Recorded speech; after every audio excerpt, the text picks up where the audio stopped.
Unmute. Yes,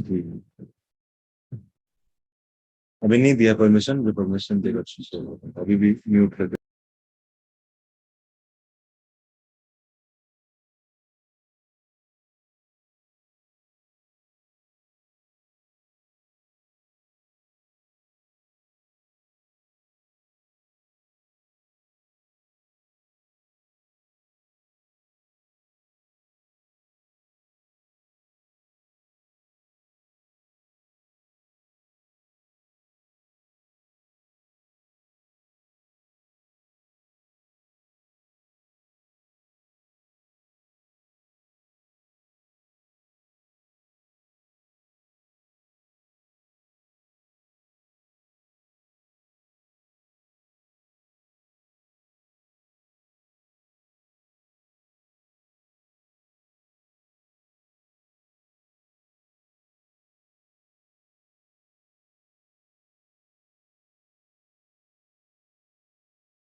है ना, इधर आना पड़ेगा तुमको ना, देखो घुमा के देखो क्या दिखा रहा है, तो इधर आना पड़ेगा ना।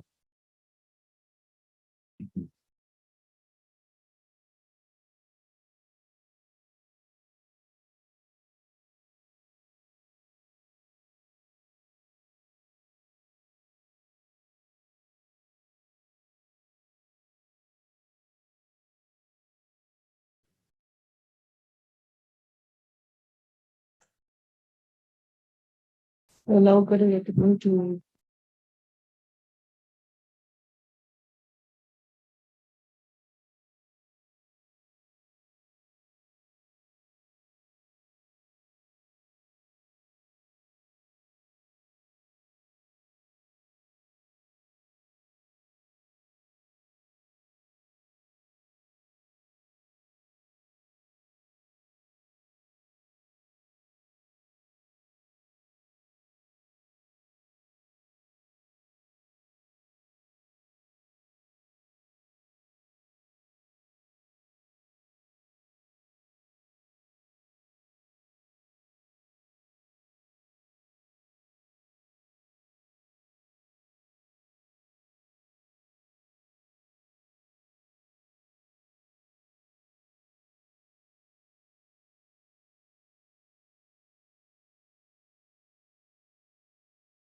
Next slide, please. Okay. Am I audible to you?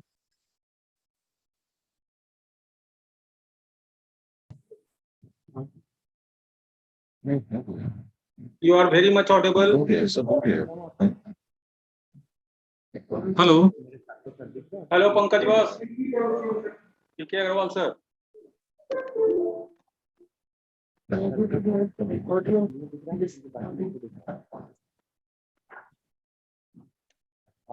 क्या हुआ म्यूट अब देखिए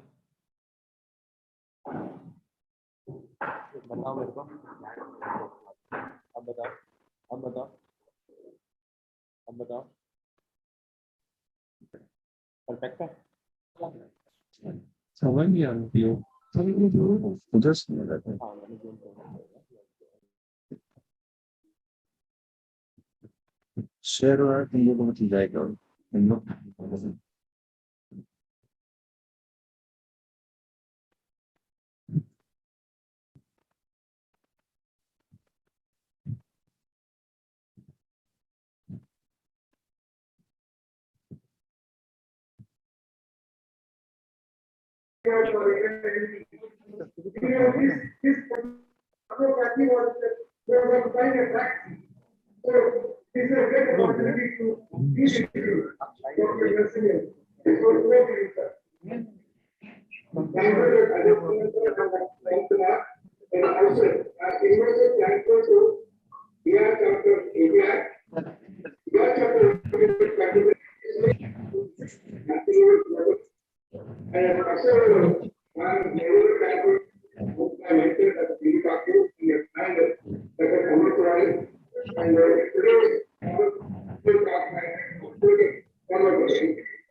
So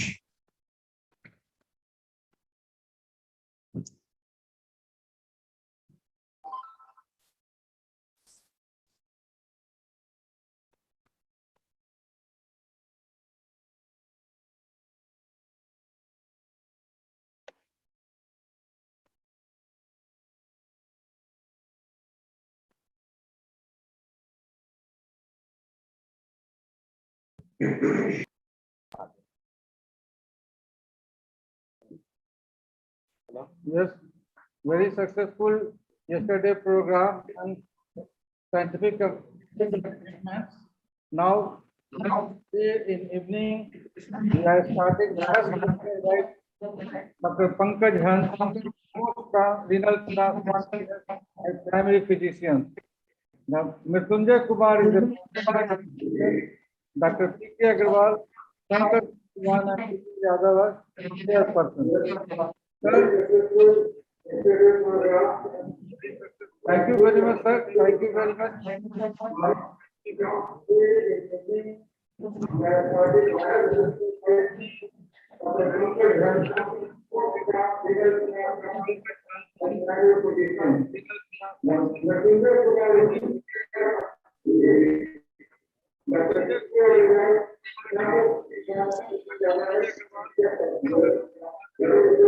इसको भी आप देंगे रोक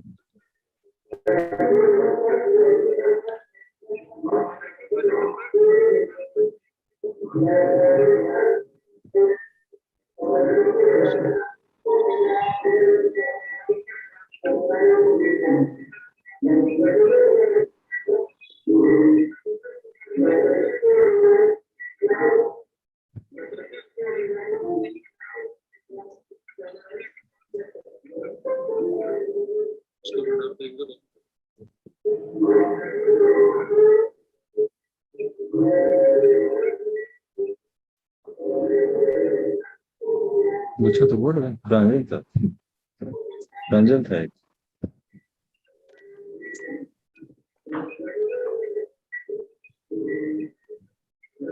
वहाँ का नेट लगता है कौन है? That's it.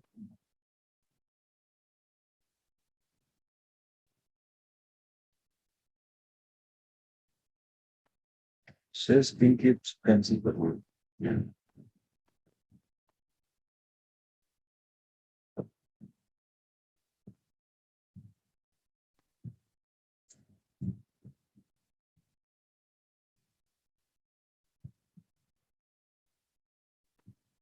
What do you look here?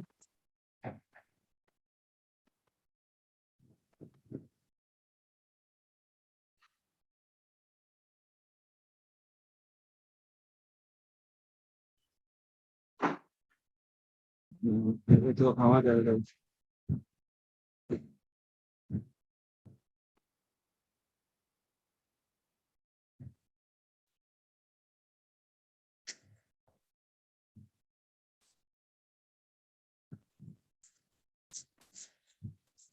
तो बोल रहा था आवाज नहीं आ रहा है इसका। मेरे को बोल रहा है कुछ। Organizers, should we start the program? We are going late. Sir,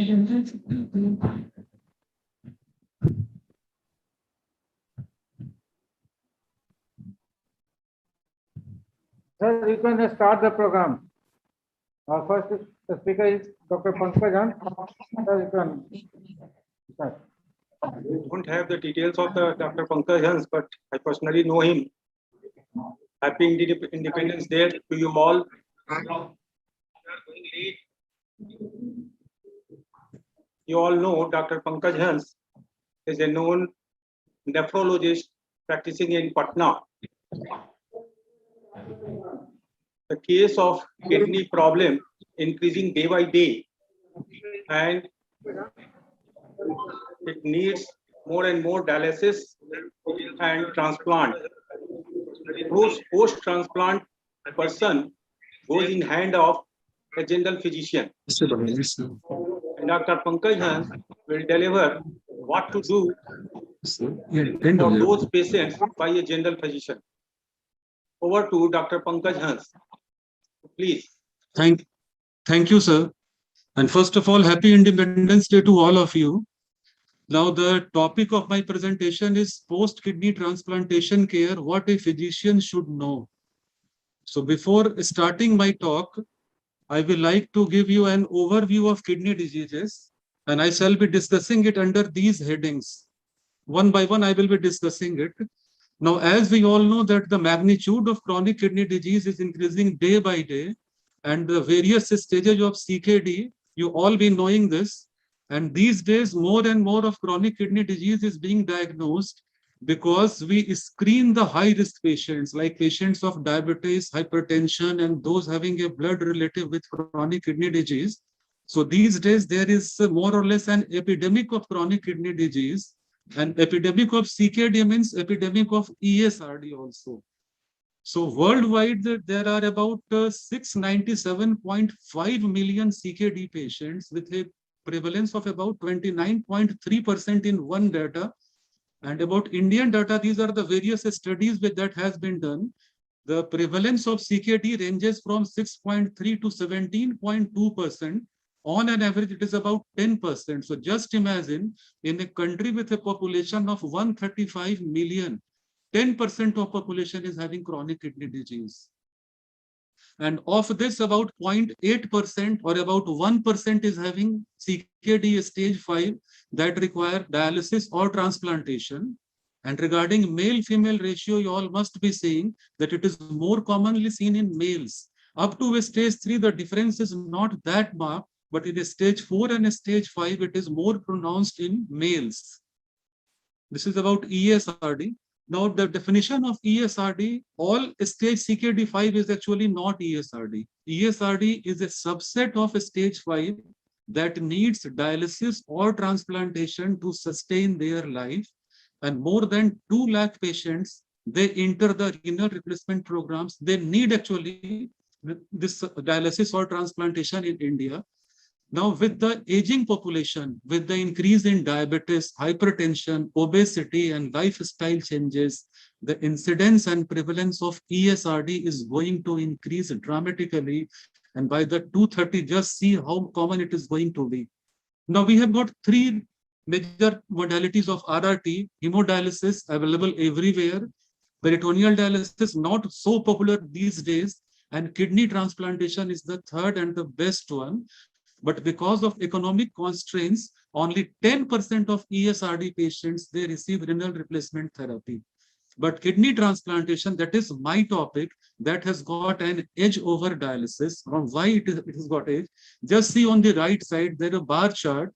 The green one is showing kidney transplantation. Just see that the long-term survival, 1 year, 5 year, and 10 year is there with kidney transplantation only. More, the quality of life in form of freedom to travel, diet, restoration of fertility, etc.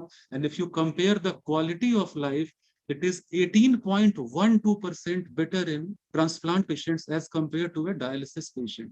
Now we think that transplantation is a costly affair. It is not the truth.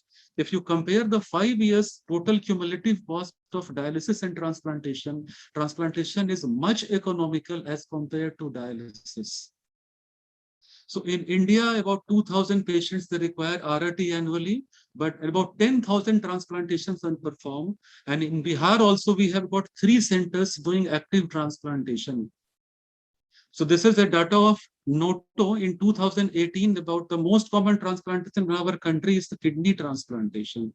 Now, what determines the long-term success of it is the physicians and the nephrologists. The combined approach of both is needed because we can't follow. There is only 2,500 odd nephrologists in India, and the person needing transplantation or dialysis is quite high. So the role of physicians is very important for routine follow-up, for the various time-to-time investigations, for just asking the patient to adhere to immunosuppressive medications. So there are certain do's and don'ts of for transplantation, like stay hydrated. Protein intake should be increased till the patient is not on dialysis or transplantation. The protein intake has to be less. Once the patient goes on for transplantation, the protein intake needs to be increased. One should avoid lots of drinks, coffee, tea, carbonated drink, excess of salt, excess of sugar, oxalate-rich diet. This should be avoided. Raw and undercooked food should be avoided. One should avoid nephrotoxic drugs even after transplantation, and smoking should be avoided in these patients. So my talk will be just covering these aspects: COVID, hypertension, diabetes, diet, vaccination, etc. So now COVID-19, this time in the second wave and the first wave, we treated a number of transplant recipients who presented with COVID. Now, the problem is that if a patient with COVID, with the transplantation develops COVID, the mortality is increased by 20%. If the same person develops AKI, it increases by 30 to 40%, 40 to 60% rather the mortality. So they should be very much cautious in diagnosing it early and treating these patients earlier. And this was one study that was published in the American Society of Nephrology Journal in October 2020, and it was just concluded 25% mortality was noted in COVID-19 patients who developed AKI.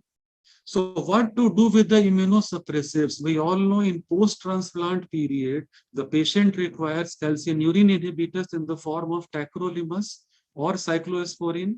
They need azoran, azathioprine, or mycophenolic acid, Cellcept, MMF, and they need steroid. Then what to do? Because in the COVID, it is the game of immunity, and you are using immunosuppressive drugs. Then what to do? If you just cut down the immunosuppressive drugs, there might be rejection. So there is a definite guideline for this. If there is a patient in a family and that patient has developed COVID, but the transplant recipient is asymptomatic, and you just tested the patient's RT-PCR comes positive, but there is no symptom. In that case, there is no change of immunosuppressive medication is needed. Now, in mild patients, mild respiratory or GI symptoms, but no pneumonia. If the patient is on triple therapy, those 3 drugs that I just told, we should omit this mycophenolic acid, azathioprine, or the mTOR inhibitor, sirolimus or everolimus, and continue with dual therapy. Now, this thing I will just skip because it is not needed for this forum. Now, about vaccination. Now, vaccination is a very important aspect in kidney transplant recipients. Ideally, we try to vaccinate the patient with hepatitis B vaccine, influenza vaccine, pneumococcal vaccine, chickenpox vaccine, and COVID vaccine if possible before transplantation. But if the patient is a transplant recipient, how to proceed for the vaccination? The guideline is that in the first 6 months, as the patient is on very heavy dose of immunosuppressives, all vaccines should be avoided, whether live or inactivated, except if the season is for influenza, then annual influenza vaccine should be given. Now, live vaccine should be avoided because if you give a live vaccine, the virus can multiply, the bacteria can multiply. So inactivated vaccine should be given to a transplant recipient, except the hepatitis B vaccine. If the titer of hepatitis B antibody falls below 10 international units per ml, the patient needs to be revaccinated with a booster. Already I have told this already I have told, and we should wait at least 6 months for this vaccination. This is a list of the various vaccines that are safe in transplant recipients and that are not safe. MMR, BCG, that should be avoided. Meningococcal vaccine should be avoided in transplant recipients. Means live vaccine should be avoided altogether. Now, what about COVID vaccine? Will it be safe? The various literatures are available. They conclude that if a patient is a transplant recipient, there are 2 vaccines which were available for last 6 months, Covaxin and Covishield. Recently, Sputnik and the recently sanctioned Sputnik V and Johnson vaccine is also going to be available. We have few data with Covaxin and Covishield, but not with other vaccines. The conclusion is that COVID-19 vaccines, they provide potential benefit with minimal risk. And this is from Elsevier, the Journal of Heart and Lung Transplantation. It strongly recommends and supports COVID-19 vaccination for all transplant recipients, not only for kidney transplant recipients. Now, one problem is hypertension that we encounter very commonly after transplantation. And it is a common cause for morbidity and mortality. And 40% of deaths in kidney transplant recipients is because of cardiovascular causes. The incidence of hypertension that varies from 50 to 80%. Now, this can be the combination of the patient was hypertensive before transplantation and remained hypertensive after transplantation. Another subset is before transplantation, the patient was hypertensive, but after transplantation, his hypertension is now under control. Third will be a patient who was normotensive from beforehand, became hypertensive after transplantation. And the fourth one is normotensive patient with normotension after transplantation. The graft survival is based in this subgroup, normotensive before transplantation and normotensive after transplantation. These are the various causes. The first 2 we are dealing, and the last one definitely first they will go to physicians. Late post that after 6 months, if a patient develops hypertension, the important causes they include chronic renal graft dysfunction. If GF23 that is going to be persist, obstructive sleep apnea syndrome, the failed kidneys in transplantation, the native kidneys are not removed, and the failed kidneys, they produce cytokines, they are responsible for hypertension. And sympathetic overactivity is also responsible. So these are the various mechanisms that I'm not going to discuss. How to approach such patient? There should be slight reduction of the salt intake. Just like other hypertensive patients, 30 to 60 minutes of moderate daily physical or aerobic activity, ideal body weight should be maintained, low fat diet, and alcohol consumption should be moderated, and more fruits and vegetables provided the renal function of the patient is normal. These are the various drugs. Now, KDIGO recommends that angiotensin receptor blockers and dihydropyridine group of calcium channel blockers should be the first line antihypertensive patients for adult kidney transplant recipient. This is the recommendation of KDIGO. And the BP that should be targeted should be less than 130/80. Now, but the British guideline says that the target should be less than 140/90. if the patient is having normal albumin creatinine ratio, but if it is more than 30 or 35, it should be 130/80. Now, all these patients, they should be given the benefit of aspirin, particularly the patients who are more prone for atherosclerotic cardiovascular disease. 65 to 100 milligram of aspirin should be given.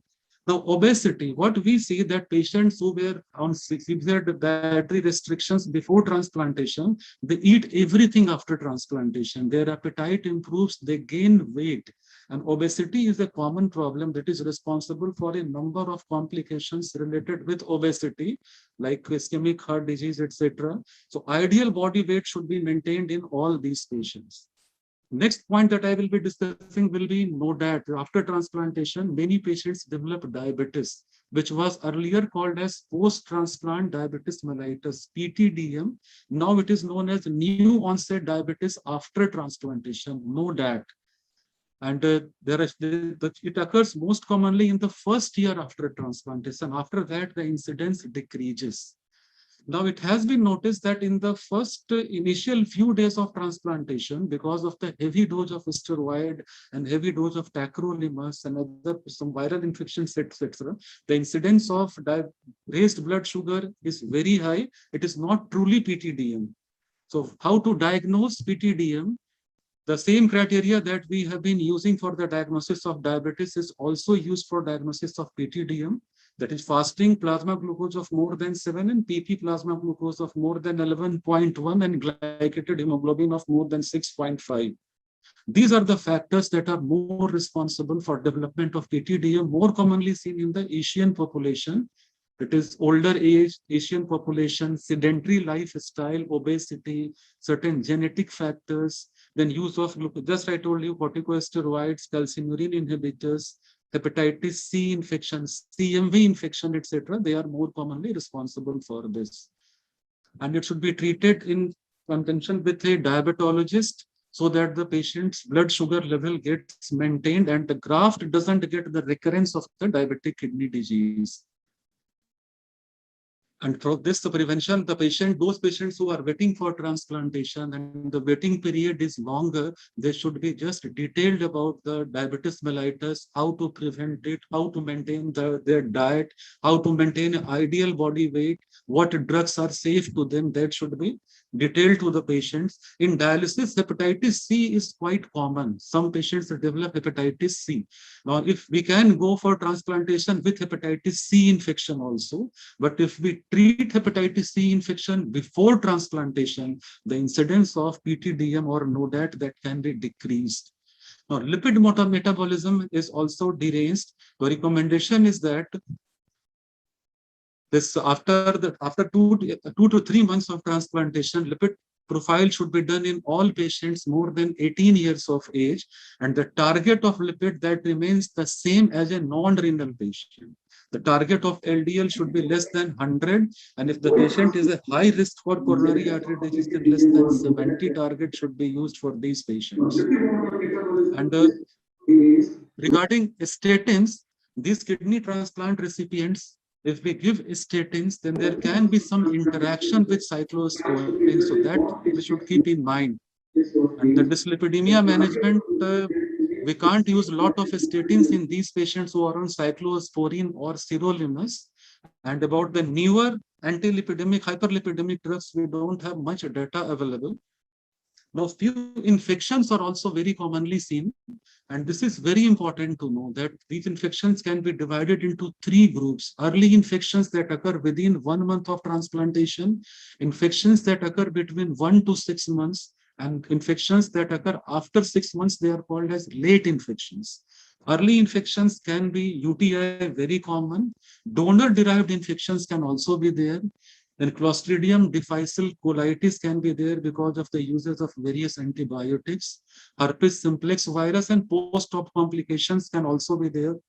In 1 to 6 months, there can be CMV infection, and most of the patients that we go for transplantation, we find that the donor is either CMV, IgG positive, or even the recipient is sometimes also positive. UTI, then BK virus infection, mycobacterial infection is very important infection, which is more commonly seen between 1 to 6 months. And more than 6 months also, these infections are common. And these patients, they need prophylaxis for pneumocystis cerevisiae infection.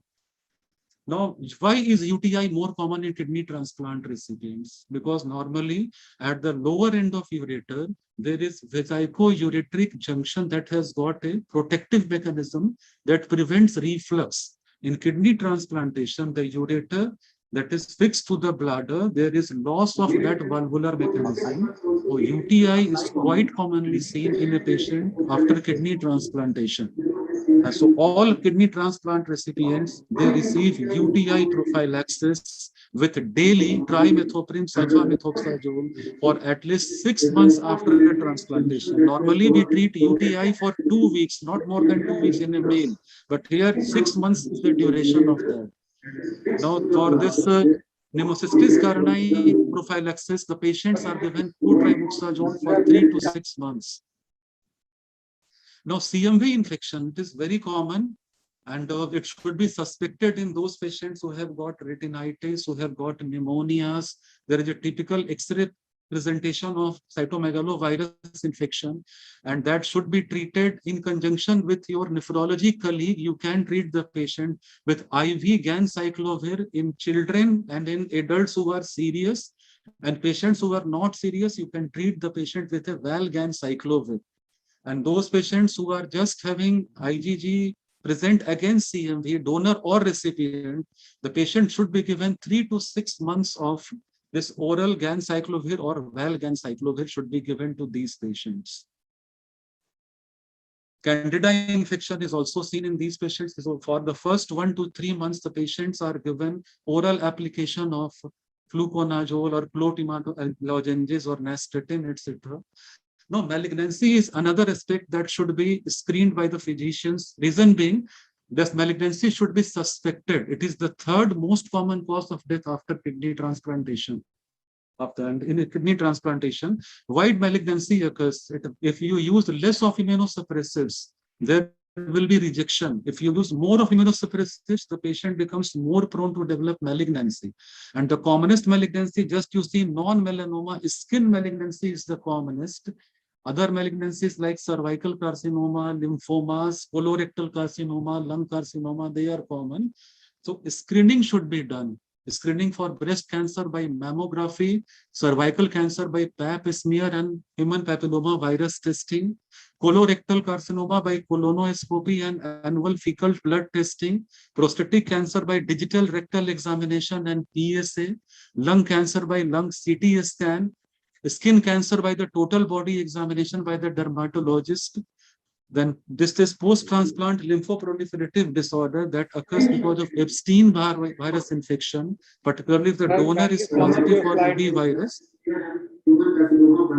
Next infection that is commonly seen is tuberculosis. Why it is important? Because you don't get the classical presentation of tuberculosis. It occurs in about 11 to 13% of patients.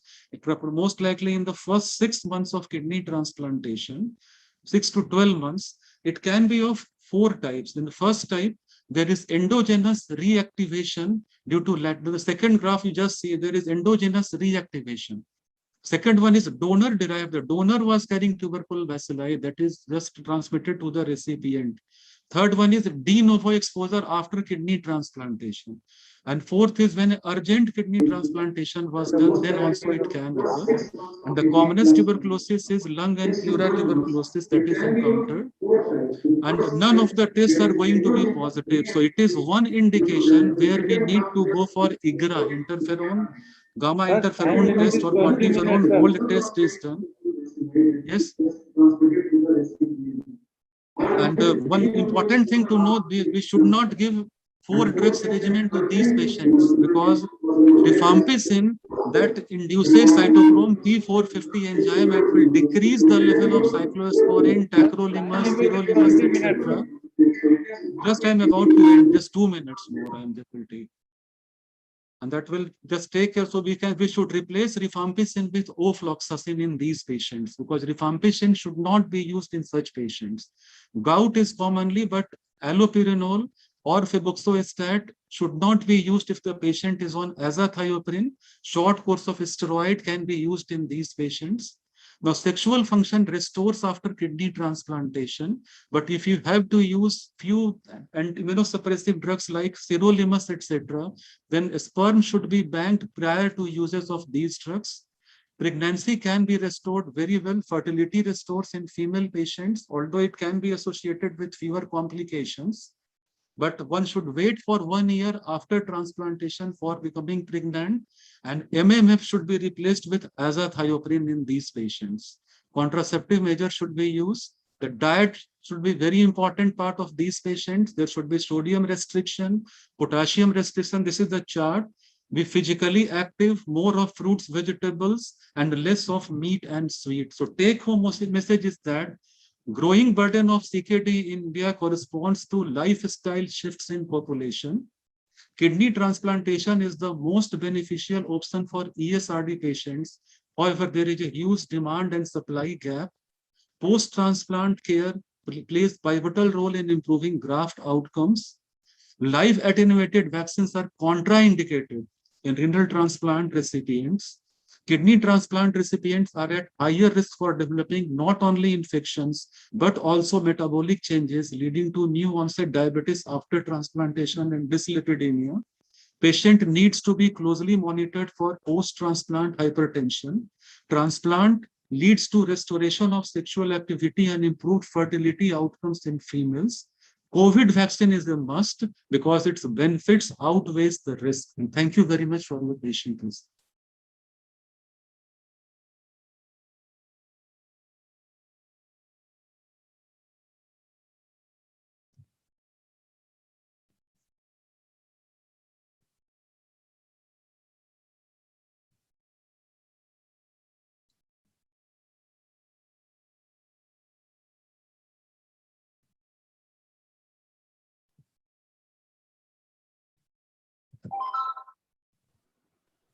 Thank you, Dr. Hans. We all know Yeah. you are a great orator, and this speech is also wonderful Thank you and very much, sir, comprehensive. for this elaborate lecture on the post-transplant. Our next lecture will be there. And We our are next, short of time, sir. okay, Sorry for that. our next speaker is Dr. Harshvardhan, and he will discuss the approach to glomerular nephritis. Dr. Harshvardhan, please. Thank you, sir.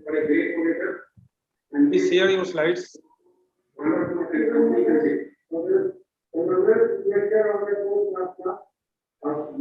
I'm sharing my slides, sir. Just wait for a second. Are my slides visible, sir? Right. Your slides are very much visible. There is some problem with my internet connection, sir. I would like to apologize on that. Your slides is visible. Okay, sir. So at the outset, a very happy Independence Day to you all. And it's my pleasure to be part of this BAPICON. Thank you, organizer, for giving me this opportunity. The topic which has been given to me is approach to glomerular nephritis. And I think this topic is very relevant in the present clinical context. Because as a physician, we all are aware of acute kidney injury, chronic kidney disease, transplant, because these things are talked about a lot. But glomerular nephritis is less commonly discussed, and I think this topic is very relevant in our clinical practice. So the outline of my talk is, I would start with the glomerular nephritis burden in our country, the definition, the background, a brief review of the approach, and I would also discuss two very interesting cases here.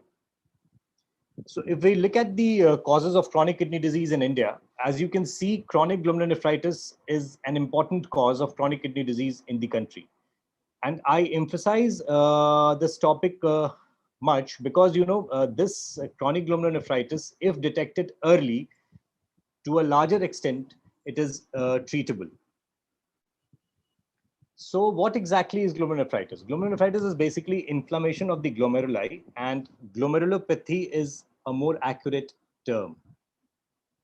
If we look at the basic anatomy of the glomerulus, we all are aware and have read in medical schools. Basically, the glomerulus constitutes of Bowman space, the podocytes, the parietal cells, the the glomerular basement membrane, the fenestrations, the endothelial barrier.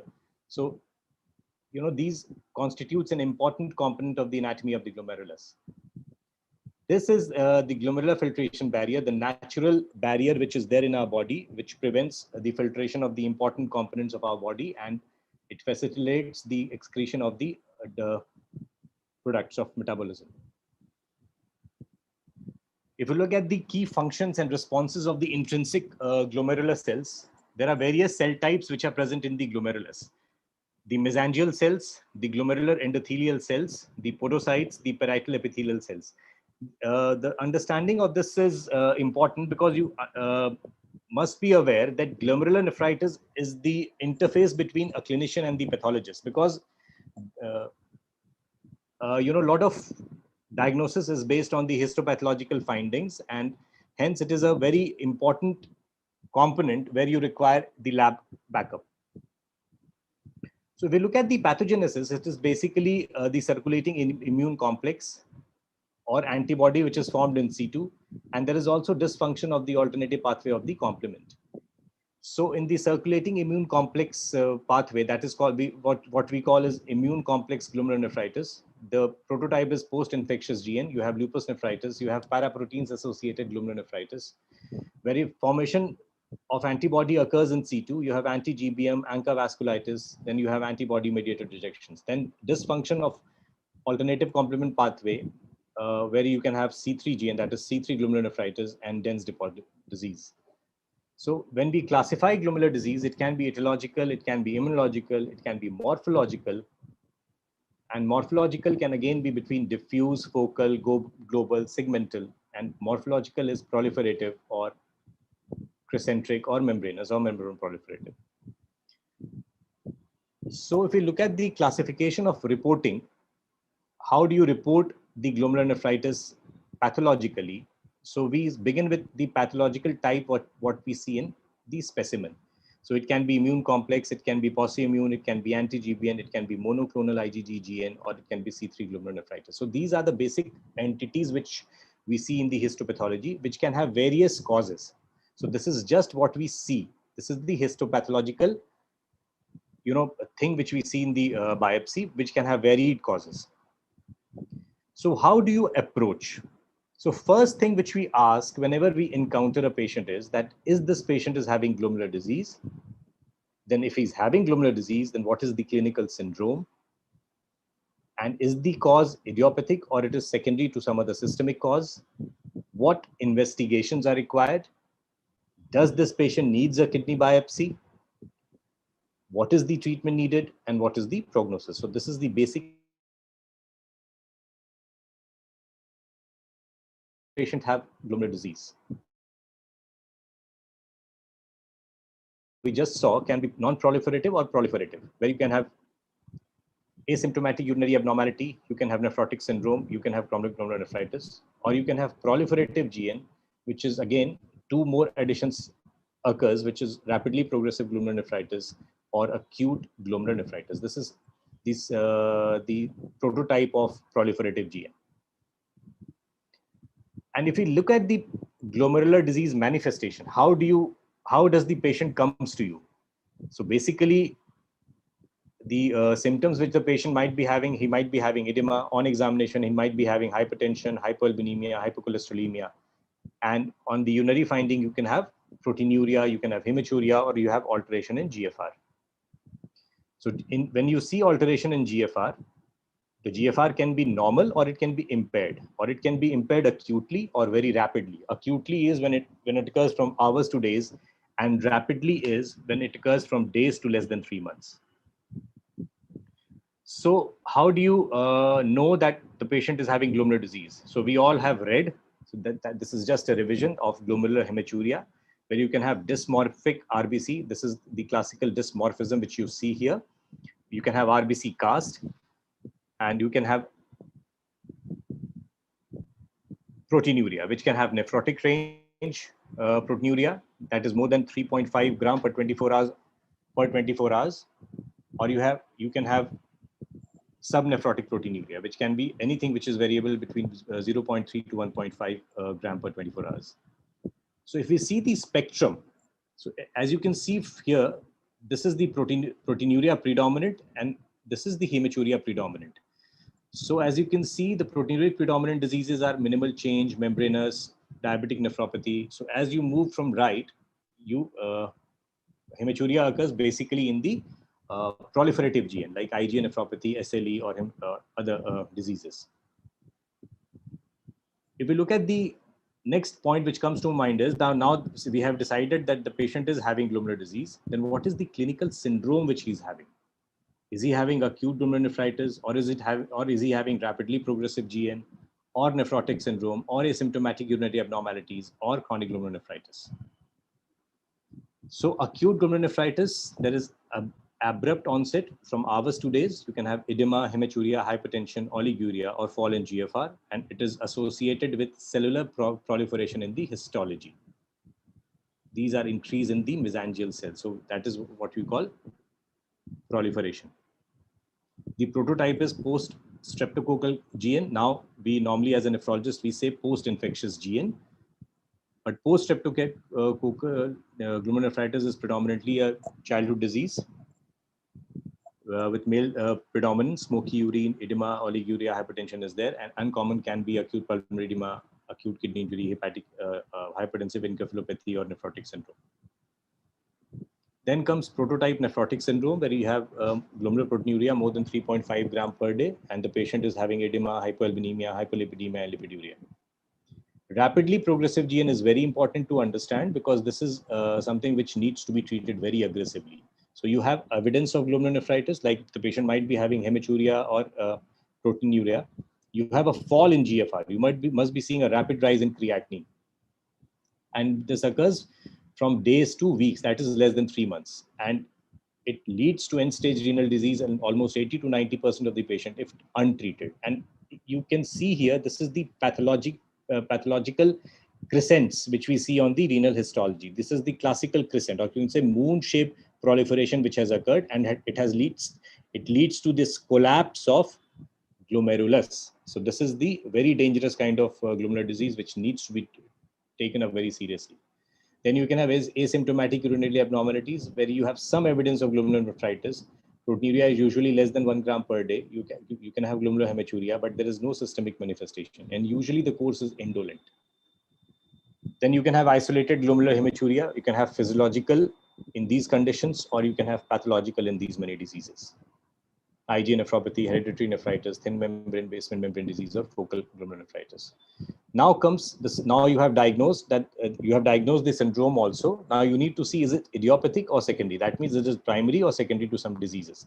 Secondary GN can occur because of a lot of diseases. It can be infection, it can be connective tissue, vasculitis, malignancy, dysproteinemia, drugs, diabetes, and then vascular diseases. These are the causes of secondary GN.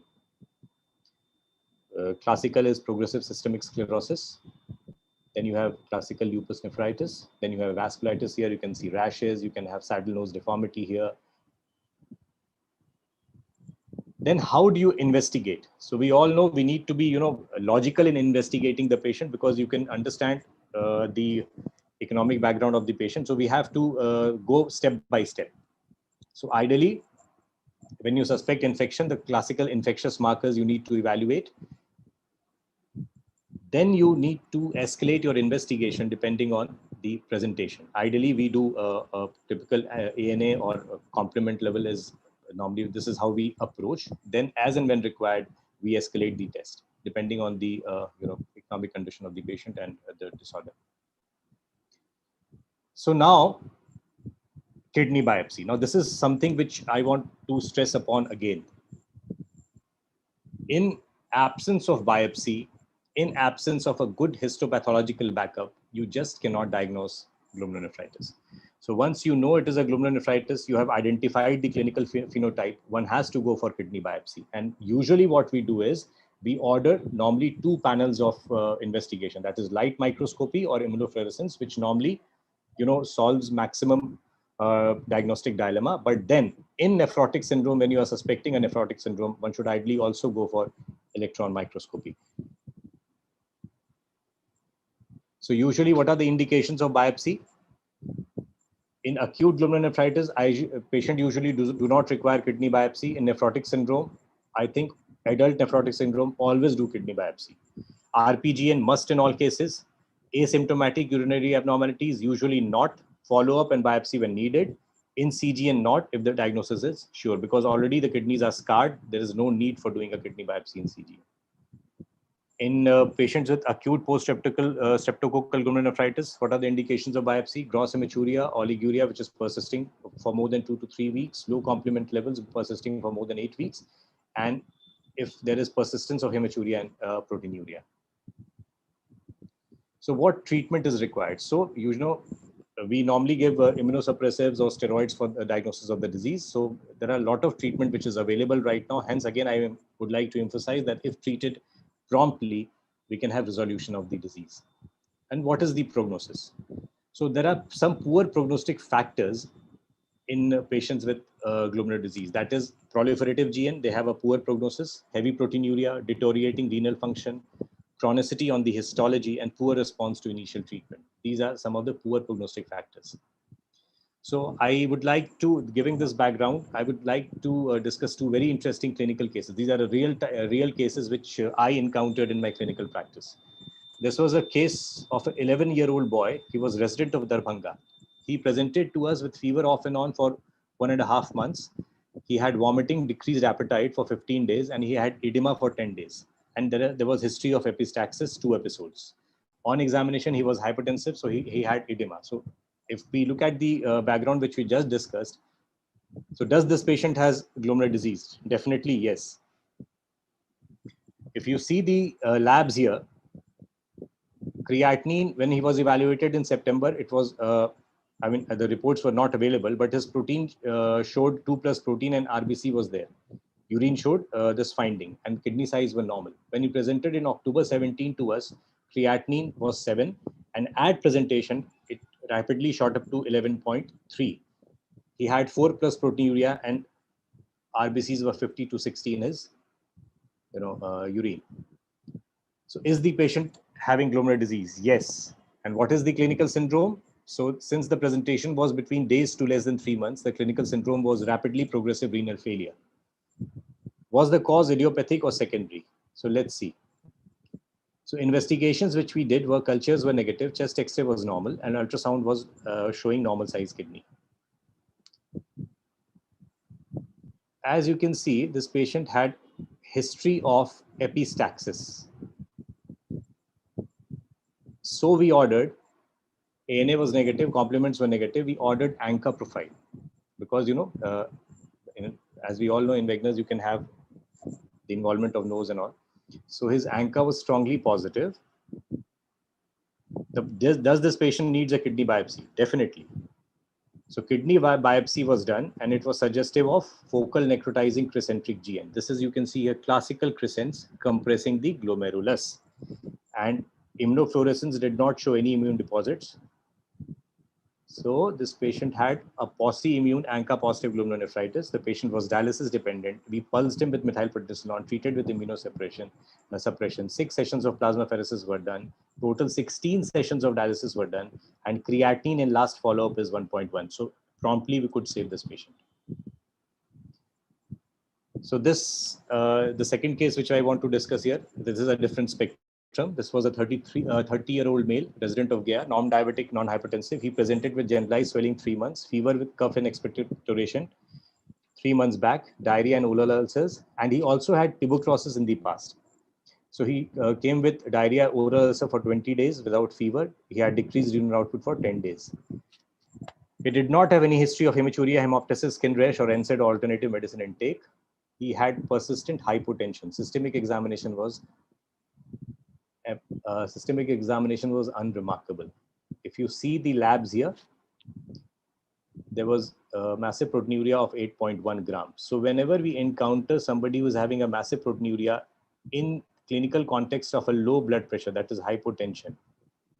So nephrotic range proteinuria, anemia, and CT definitely showed cavitatory lesions, big cavitatory lesions. So we suspected amyloid here. But since patient was hemodynamically unstable, so we could not go ahead and do a kidney biopsy. So we did an abdominal fat pad biopsy. And you can see there was a classic Congo red stain for amyloid, which was positive under polarized microscope. So this was a case of amyloid. Unfortunately, we could not salvage. Well, we compiled our own data from Indira Gandhi Institute of Medical Sciences, where I worked before, and we did around this is an old data. We did around 174 kidney biopsies, and the most common cause was primary GN followed by secondary GN. And FSGS was the most common cause of the primary FSGS, most common cause of primary glomerulonephritis. So what is my take-home message? Glomerulonephritis is a common clinical renal manifestation, presents with various clinical syndromes. Etiology are multiple. Histology pattern and etiology both should be known. Treatment and prognosis is dependent upon clinical syndrome, histology, and etiology. Thank you very much.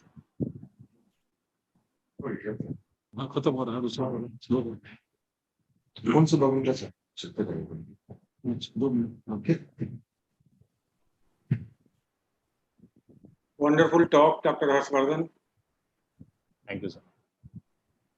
And our third speaker is Dr. A.K. Das. He will discuss approach to recurrent UTI.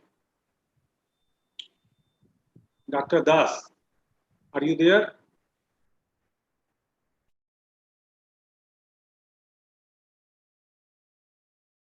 Dr. A.K. Das.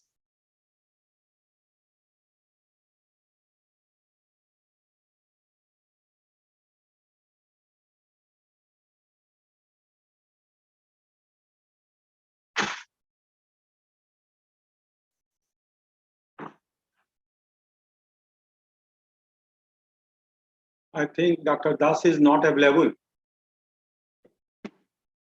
So we conclude this session. Thank you.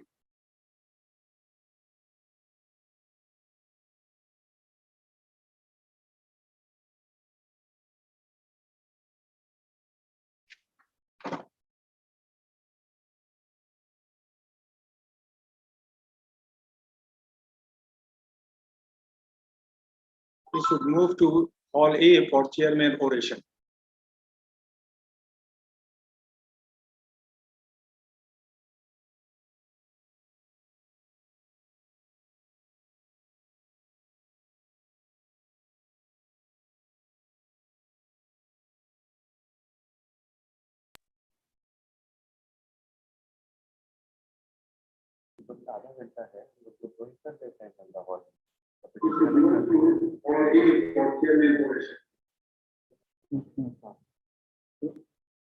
We are moving to the Hall A for chairman's oration.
And next time, people indicate that this is a trauma is intelligent. Introduction is not.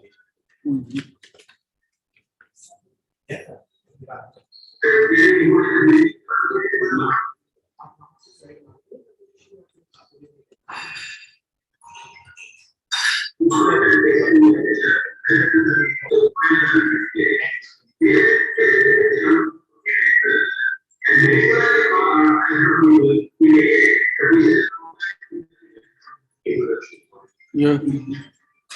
Good evening. Now we are moving to another session. The speaker in this session is Dr. Ajay D'Souza. Unfortunately, we are not getting the slides of the Ajay D'Souza. Dr. Ajay Pal Singh is presenting his case and lecture from Chicago, USA. This is the first time in the BAPICON history the international speakers are there, and it is due. The speaker in this session is Dr. Ajay D'Souza. We are not getting the slides.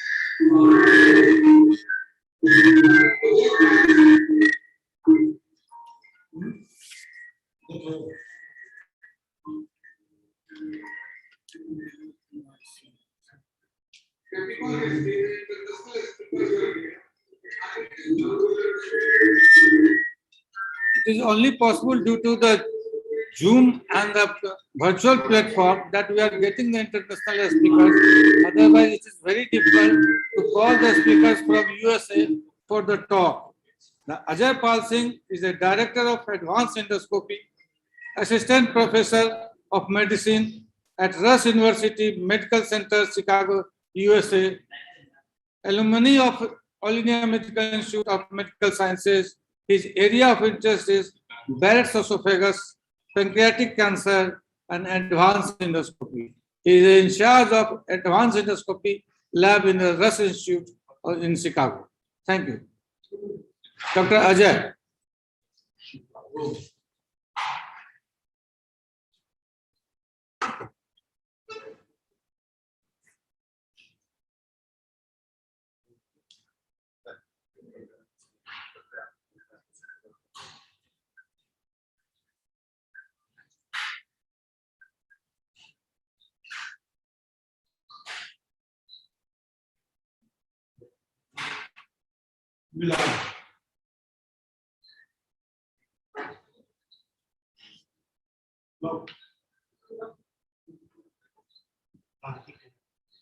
ऊपर जो भेजे मैंने मैं नहीं लगा उसके पहले माहौल ही और भी काफी है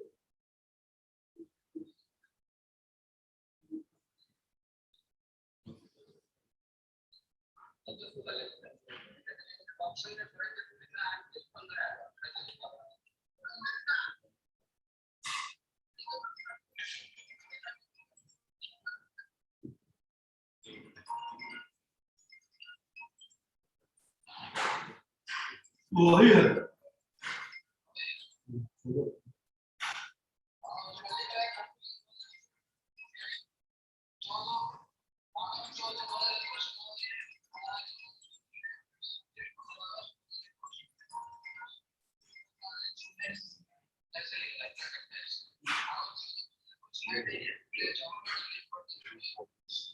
देखो ना खुला है देखो खुला है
Hi.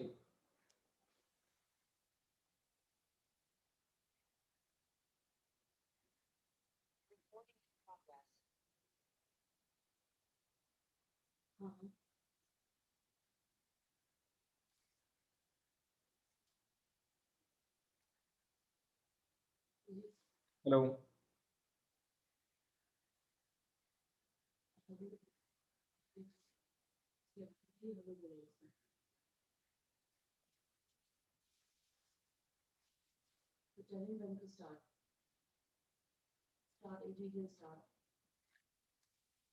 Hello, everyone. And this is Ajay Pal Singh. I'm in Chicago Rush these days. Good evening to everyone and good morning from here in Chicago.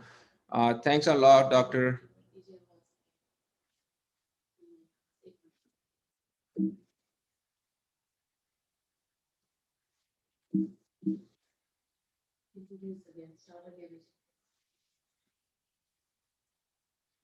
Good evening, everyone. This is Ajay Pal Singh. I'm an international gastroenterologist in Chicago these days. And thanks a lot to Dr. R.K. Singh and the entire BAPICON team for organizing this conference despite the challenging times. And thanks a lot for inviting me today. I'll be giving the first talk would be on the medical management of acute pancreatitis. I'm having a little bit of difficulty in the audio, so please bear with me.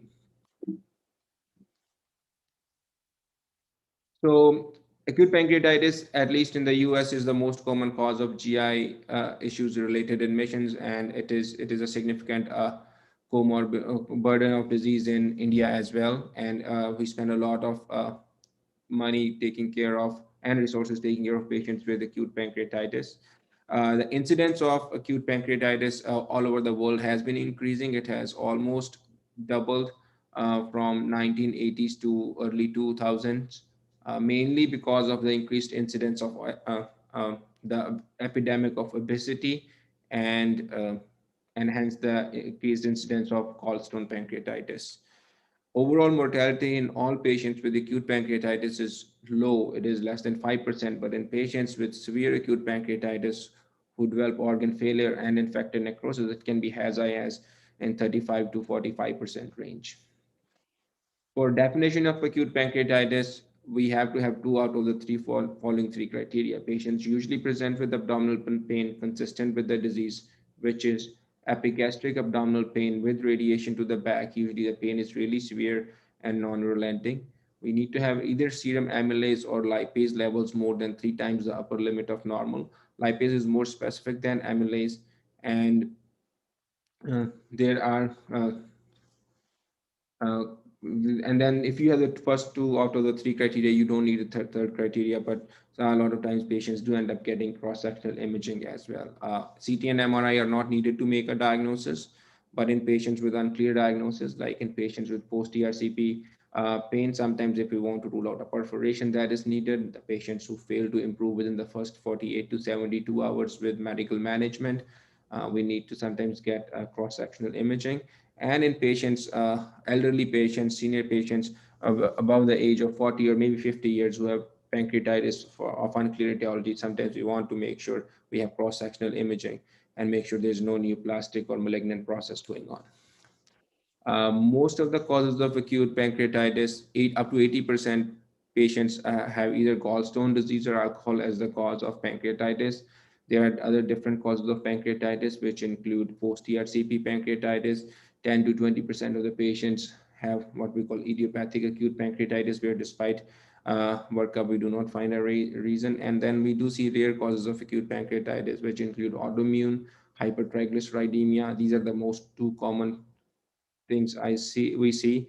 Then drugs, hypercalcemia, patients can have hyperparathyroidism. I put a question mark in front of pancreas divisum because a lot of patients, 10% of the patients are believed to have pancreas divisum, but pancreas divisum causing acute pancreatitis is much more uncommon than that. There are patients with genetic causes that can have pancreatitis, patients with trauma to abdomen, and pediatric population, we see a lot of patients with viral infections causing acute pancreatitis. Again, I put a question mark in front of sphincter-40 dysfunction because the jury is still, I think we know that sphincter-40 dysfunction is not a very common cause of pancreatitis. Very important thing I wanted to mention is that role of pancreatobiliary tumors in patients with acute pancreatitis. Up to 14% of the patients who present with idiopathic acute pancreatitis can have pancreatobiliary neoplasms, hence the role of CT scans, as we discussed earlier, in patients in whom we do not find any definite reason for acute pancreatitis. The most important thing we need to know about when managing patients with acute pancreatitis is the revised Atlanta classification, which divides pancreatitis into different classes. It gives us the severity of pancreatitis, and in the second talk, we'll talk about the local complications of pancreatitis as well. So based on the revised Atlanta classification of 2012, there are two forms of acute pancreatitis: interstitial edematous pancreatitis, which is what we see in 90% of the patients, where patients present pancreatitis, but as you can see on CT scan, your pancreas is really well enhancing. There are no areas of necrosis on pancreatitis. These are most of your patients with acute pancreatitis who do really well. On the other hand, 15 to 20% of the patients can develop what we call necrotizing pancreatitis. And on the CT scan here, you can see they develop necrosis of the pancreas, which is dead tissue. And these patients do not do very well and are at high risk for morbidity and mortality. Why is the classification important? Because the presence of necrosis does predict morbidity and mortality. And in patients with infected necrosis, the mortality can be as 42 to 47%. Based on the so the second part of the Atlanta classification is the severity of acute pancreatitis. So in patients, it can be divided into three groups: mild acute, moderately severe, and severe acute pancreatitis. Mild acute pancreatitis is the patients who do not have any organ failure and do not have any local complications. Moderately severe pancreatitis is defined as pancreatitis in which patients do get local complications, which we will talk about later on, and transient organ failure. Transient organ failure is defined as organ failure that lasts for less than 48 hours, but usually they recover within 48 hours. And in patients who develop persistent organ failure that is lasting more than 48 hours, it's called severe acute pancreatitis. How do we define organ failure? We use this modified Marshall scoring system for defining organ failure based on three parameters: the respiratory, renal, and blood pressure. And this is how pancreatitis presents. This is one of our patients from the last few months. On day 0, the pancreas looks like it is like interstitial edematous pancreatitis, but if you get a CT scan or MRI,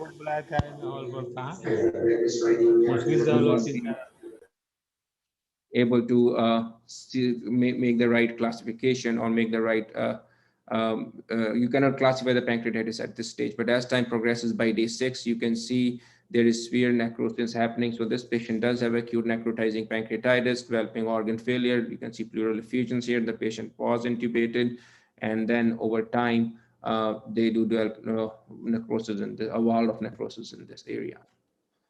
So how can we predict the severity of acute pancreatitis? There are multiple parameters starting going back to 1974. There are like different scoring systems, very rarely used in clinical practice these days because simple parameters like BUN and creatinine are equally good in predicting persistent organ failure in patients with acute pancreatitis. This is a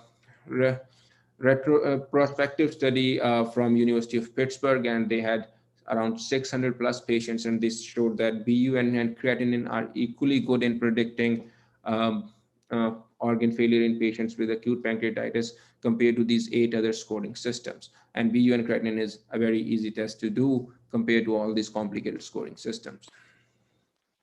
This was another study from the Harvard group in which they showed that the increase in BUN and hematocrit more than 44 at the time of admission are as good as the Apache 2 score in predicting organ failure and predicting development of necrosis. So in routine clinical care, we don't need all the fancy scoring system. All we need is basic labs or BUN, creatinine, and hematocrit in predicting at least getting an idea of which patients are high risk for developing organ failure, necrosis. And these two, organ failure and necrosis, are very important because these are the two things which help us predict mortality in patients with acute pancreatitis. Next, going to the medical management part of acute pancreatitis, we'll be touching on these basic things and how to manage fluids, what kind of nutrition these patients need, and antibiotics, are they needed or not. And then we'll talk about cholecystectomy and then management of local complications in the second talk. There are guidelines based on American College of Gastroenterology, which says your ABCs, like in any clinical situation, come first: airway, breathing, and circulation. When should we consider patients for ICU care? Any patient we know has severe acute pancreatitis who have had organ failure for lasting more than 48 hours. But sometimes when the patients initially present, it's difficult to know who will have a severe acute pancreatitis and who will not. So patients with heart rate more than 150, having low blood pressure, having difficulty breathing, with a respiratory rate of more than 30 per minute, having hypo or hypernatremia, severe electrolyte abnormalities, hypo or hyperkalemia, whose oxygen, partial pressure of oxygen is less than 50, who are acidotic or sometimes very alkalotic as well, patients with serum glucose more than 800 milligrams per deciliter with hypercalcemia, and obviously patients with anuria, renal failure, and patients with really bad mental status should all be cared for in the ICU setting. Why is fluid resuscitation important? Because there is a massive vascular leak in patients with acute pancreatitis, and in patients who are under resuscitated, they are at high risk for developing necrotizing pancreatitis, and the first 24 hours is so important that we call it the golden hours of management of acute pancreatitis. This study from the Dartmouth group showed that in patients who received aggressive early fluids within the first 24 hours had lower incidence of SIRS, lower incidence of organ failure, lower incidence of lower length of stay, and lower need for ICU care. This study did not show any difference in mortality, but then this was a study from a community setting in which they compared patients from 1998 and 2008, and they realized, hey, patients in 2008 are having much better outcomes compared to 1998. Let's see what we are doing different. And what they found was that the only thing that we were doing different 10 years later that improved the mortality in these patients was aggressive IV fluids.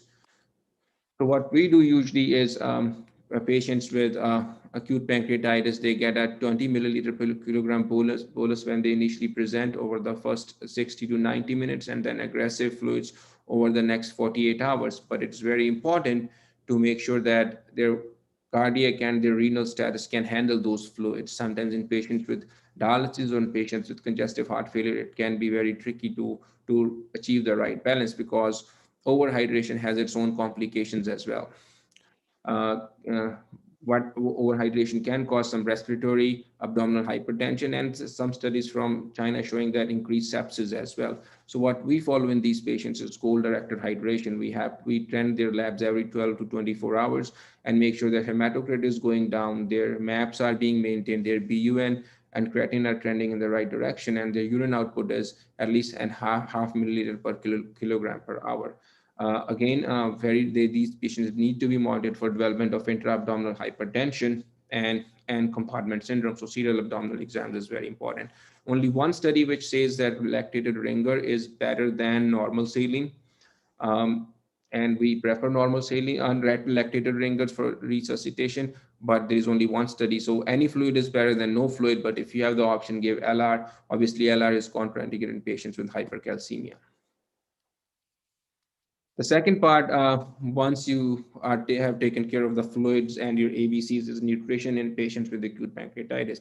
And nutrition in patients with acute pancreatitis is a topic which the debate is settled now, and it all depends on what kind of pancreatitis the patient has. Earlier, our philosophy was we should give all these patients pancreatic rest and keep them NPO till the pain goes away. But I think that led to patients staying in the hospital for 7-10 days for no reason, even with mild acute pancreatitis. So now studies have shown that in patients with mild acute pancreatitis, patients who do not have organ failure, early feeding is associated with shorter length of stay, and there are no adverse events if you start feeding these patients sooner.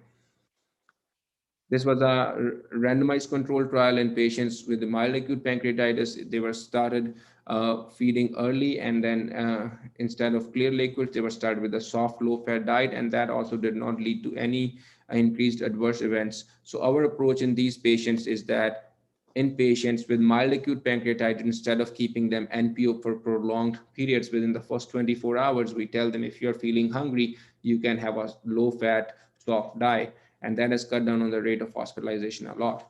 But now, issue comes in patients with severe acute pancreatitis, patients with organ failure who definitely cannot tolerate food within the first few days. The question is, should these patients be started on parenteral nutrition, or enteral nutrition is good? Randomized control trials have been done, and there is a meta-analysis of um, multiple meta-analyses have shown that in patients who cannot tolerate PO intake, enteral nutrition via either an NG or an NJ tube is much better than parenteral nutrition, and associated with a lower incidence of mortality. Almost the relative risk is half, multiple organ failure, need for surgery, and systemic infections. And this difference is even more pronounced in patients with severe acute pancreatitis. You can see the relative risk of mortality is only 0.2%, so less 0.18, so less than almost 5% decrease in the chance of dying if you give these patients enteral nutrition compared to parenteral nutrition. Then the question is, do we need to start this in patients with severe acute pancreatitis who are in the ICU, early feeding like within the first 24 hours, or at least you can wait 5 to 7 times? And this study was in NEJM, a multi-center randomized control trial, and we can see all patients were very sick, and it showed that there is no benefit of early tube feeding in patients with severe acute pancreatitis. So in at least in patients with severe acute necrotizing pancreatitis, you have some time. You don't have to worry about nutrition in the first 24 to 48 hours. First 24 to 48 hours should be focused more on your ABCs, your fluid resuscitation, and managing organ failure, and nutrition can wait in these patients for the first 3 to 5 days at least. So nutritional support is not needed, is needed if patient is not likely to resume oral intake in 5 to 7 days, but you can wait 5 to 7 days. Enteral nutrition is always preferred over parenteral nutrition. Enteral nutrition does reduce mortality, organ failure, systemic infection, length of stay, and need for surgery. And then the next question is, do we need to do nasojejunal tube, bring these patients to the GI lab, give them sedation, and then put a nasojejunal feeding tube, or a simple daub of tube, a nasogastric tube placed at bedside and confirmed by an X-ray is good enough? Studies have shown that in patients, 3 randomized control trials, all have shown that nasogastric feeding is as good as nasojejunal tubes. There are patients who have sometimes gastric outlet obstruction from big collections and who cannot tolerate nasogastric tubes. In those patients, we do bring them down to the GI lab to put nasojejunal feeding tubes. But I think a nasogastric tube placed at bedside is easily good to at least start in these patients. Another controversial topic, but I think we have some closure now. Multiple randomized control trials have shown that there's no role for prophylactic antibiotics in patients with severe acute necrotizing pancreatitis, and it does not lead to decreased mortality or prevent the risk of infection. Though it sometimes in the ICU setting, it can be very challenging to know these patients, are they the way they are behaving, is it because of the surge response, or it is really infection? So sometimes it can be very challenging to make a clinical decision. If the patient is not improving, their white count is going up, they're spiking high fever, sometimes we still prefer to, and there's a high concern for infection, we do end up starting prophylactic antibiotics, just not prophylactic, and I would say in that situation, it is more in the setting of concern for infection. But again, there's no role for prophylactic antibiotics, just to decrease the risk of infection. Last part, cholecystectomy for acute biliary pancreatitis, because still biliary pancreatitis is the most common presentation etiology for acute pancreatitis in our patient population. All patients with mild to moderate early severe acute pancreatitis should get cholecystectomy during the same admission. Obviously, in patients with severe acute necrotizing pancreatitis, there are multiple other things that we are waiting on. We have to be careful about the long-term complications of diabetes, of acute pancreatitis. Diabetes can happen in 20 to 40% patients. 10% of these patients can develop exocrine pancreatic insufficiency. 20% patients can develop chronic pancreatitis. So to summarize, CT is not needed for diagnosis of acute pancreatitis. Lipase is more sensitive and specific than amylase, but there is no utility in trending these. Predictive systems are not excellent. We can use hematocrit, BUN, and the search criteria. Aggressive hydration is very important, but we need to individualize therapy. We have to be careful about overhydration and intra-abdominal hypertension. LR is better than normal saline if possible. Enteral nutrition is important, but can wait a few days in patients with severe acute pancreatitis. There's no role for prophylactic antibiotics. Thank you so much.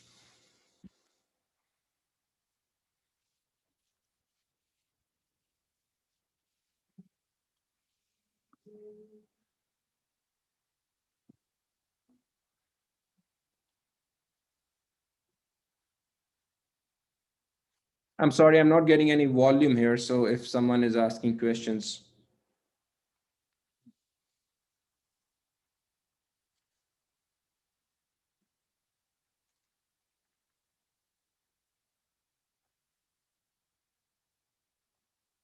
Recording in progress.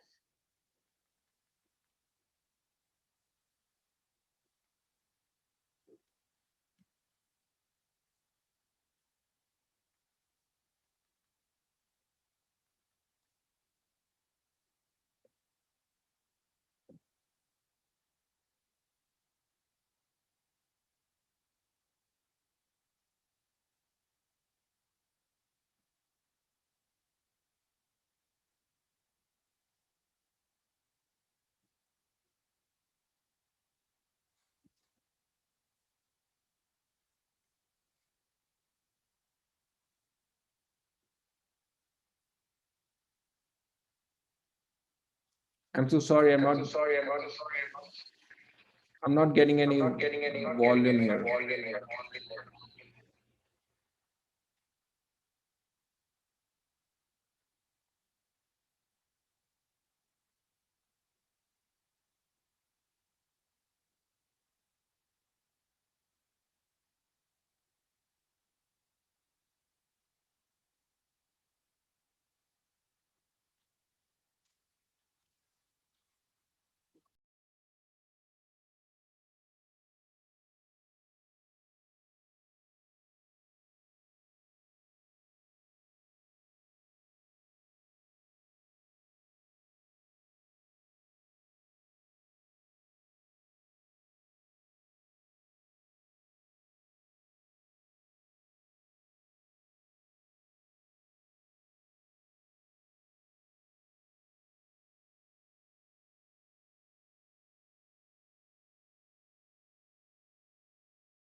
Thank you, Dr. Ajay, for your illustrative talk.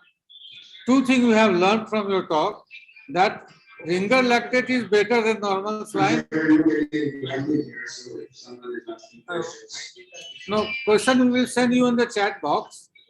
Two things we have learned from you, that ringer lactate is better than the normal saline. And second thing, we should not restrict food in mild to moderate pancreatitis. So we have, our teaching is in pancreatitis, you should restrict the food and put the patient on the IV fluid, put the nasogastric tube, but days are changing. You have to start the feeding as soon as patient is able to take the feeding. Thank you very much, Dr. Ajay. We will put the questions in the chat box. Okay. Next. Next is Dr. Rajneesh for the next talk.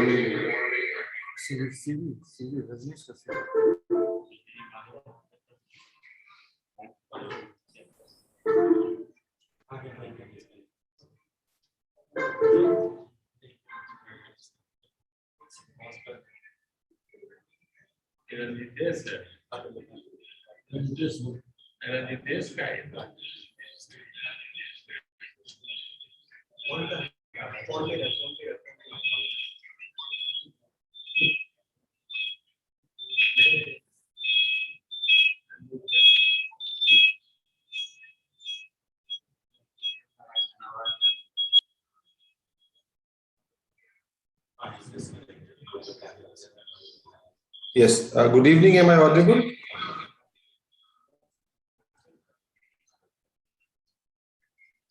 Am I audible?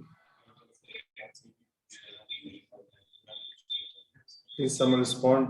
मेरी आवाज आ रही है, sir? Yes, we can hear you. You are audible. Okay. Thank you. उसके बाद doctor Vikas Singh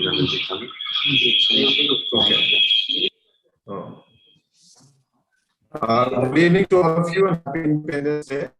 Myself, Dr. R.K. Singh from WHO. And I would like to thank the organizer and sponsors for giving me this opportunity to talk about COVID vaccine.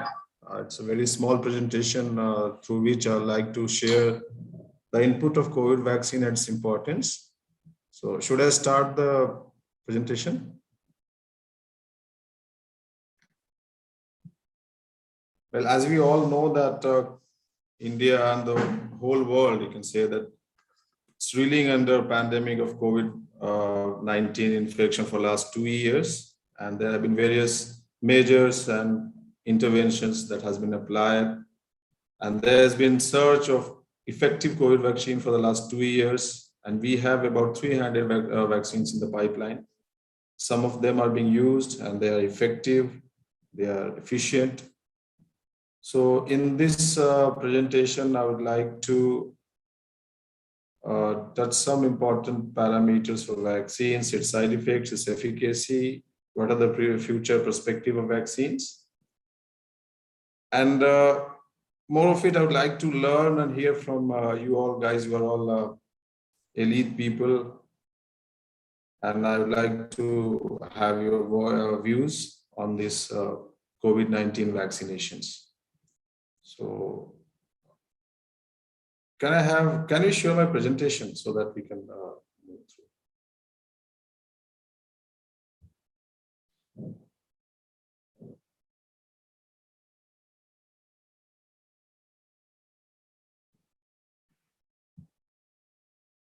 Yeah.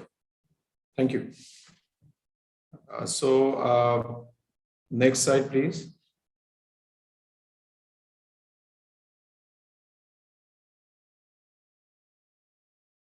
Next slide. Okay. So in this presentation, we'll talk about landscape vaccines that are being used right now. What are the different vaccines has the different efficacies? Then some side effects, adverse event following immunization. Then vaccination among lactating and pregnant women. vaccine and different variants or various variants of concern which are being circulating right now due to mutation. That's the natural phenomena for coronavirus. Then there are certain breakthrough infections that are happening among fully vaccinated people. So we'll go through one by one. Next slide, please. Okay, we all know and we are reading about it almost daily. It's one of the most burning topic of health department. So as of 30th July, more than 196 million confirmed cases globally. And you can say 4.2 million deaths that has happened, according to reported to WHO. But on the positive side, more than 38 crores vaccine has been already, 383 crores vaccine has already been inoculated, has been given. The presentation when it was prepared, it was about 15 days back. So, and the case and the vaccination has been adding, this data is ever changing. As of today, more than 50 crores vaccine has been given in India itself. And Bihar has crossed about 3 crore vaccinations. In our district, if you talk about Saran, in Saran, about 10 lakhs first dose vaccine has been given, including Covaxin and Covishield. So it's a positive effect. People are now taking vaccines, and there is a huge demand among public. So it's a positive thing. Next slide, please. Well, as we go through the vaccine development for since November 2019, atypical cases of pneumonia was found in China, and on 11th March 2020, when WHO declared COVID-19 a pandemic. Since then itself, a permanent solution of COVID-19 in form of treatment and vaccination. People trying to find out, scientists all over the world, and you can say that the resilience of humankind, the hope of survival that had led development of vaccine in such a short span of time. Normally it takes about 10 years to develop an effective vaccine for any kind of disease that we all know. But in COVID case, effective vaccine is available in a very short span of time is really commendable. Basically, there are 4 types of vaccines that are being developed. The first is nucleic acid vaccines, virus vaccines, then viral vector vaccines, and protein-based vaccines. Right now, as of 17 July, there are about 322 vaccines in pipeline. 17 to 18 are being used now, and most of them are either in phase 2, phase 3, and phase 4 of clinical trial, and very soon, most of them or many of them will be used in public. Next slide.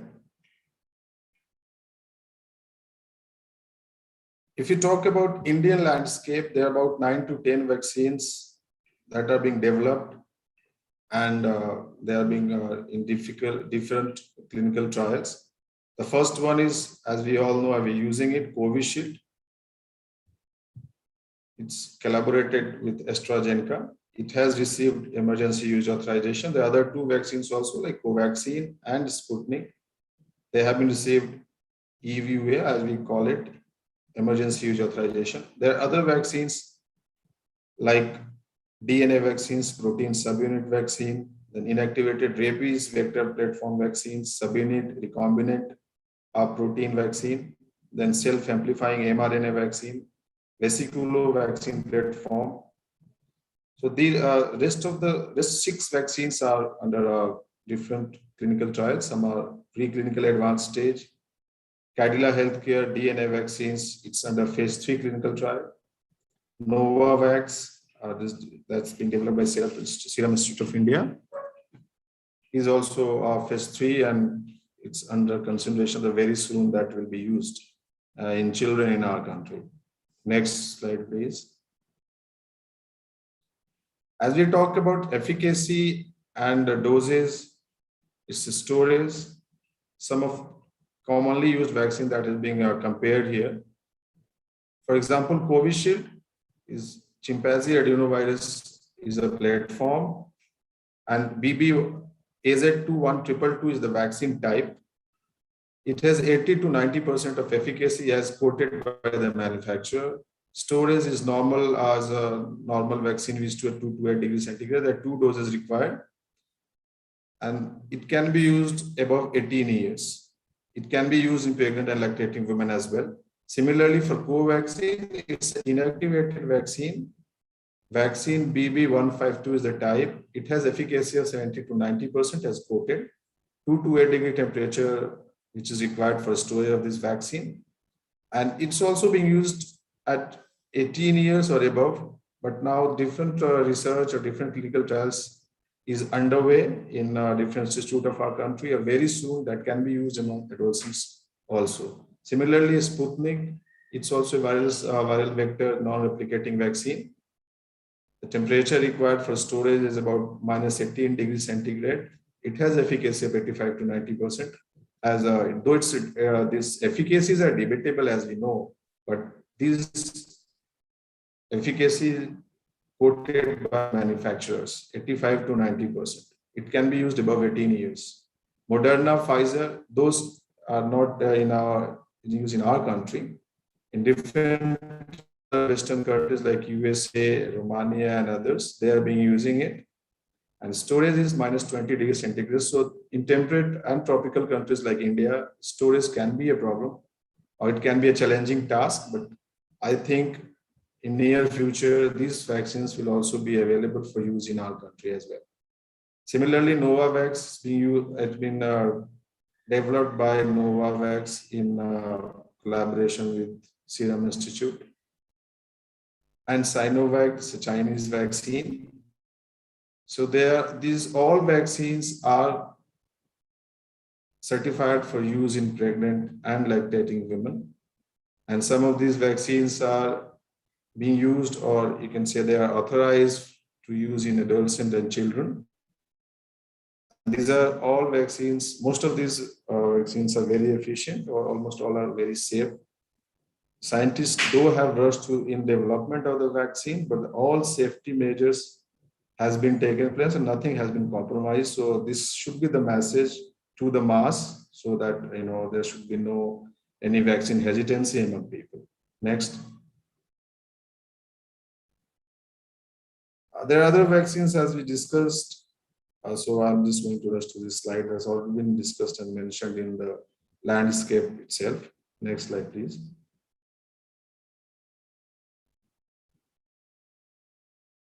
Next slide, please. Okay, so there is a major concern pertaining to AEFI, or you can say side effect of vaccines. As I mentioned earlier, these vaccines are very safe, and there have been different trials also. Most of the side effects that happens are minimal and self-limiting. And most of them are at pyrexia. There may be injection site pain. There may be chills, asthenia, fatigue, nausea, malaise, vomiting at times. But as we can see, that most of these side effects, they are self-limiting and they are non-alarming. Some of the side effects that has been mentioned and noticed in different parts of the world using different vaccines, we'll discuss it in next slides. But they are also, as far India is concerned, they are also very minimal in Asian population. Like myocarditis and pericarditis, that has been observed in mRNA vaccines that are being used in other countries, United States. So, and these side effects are mainly in adolescent people, younger than 16 years of age.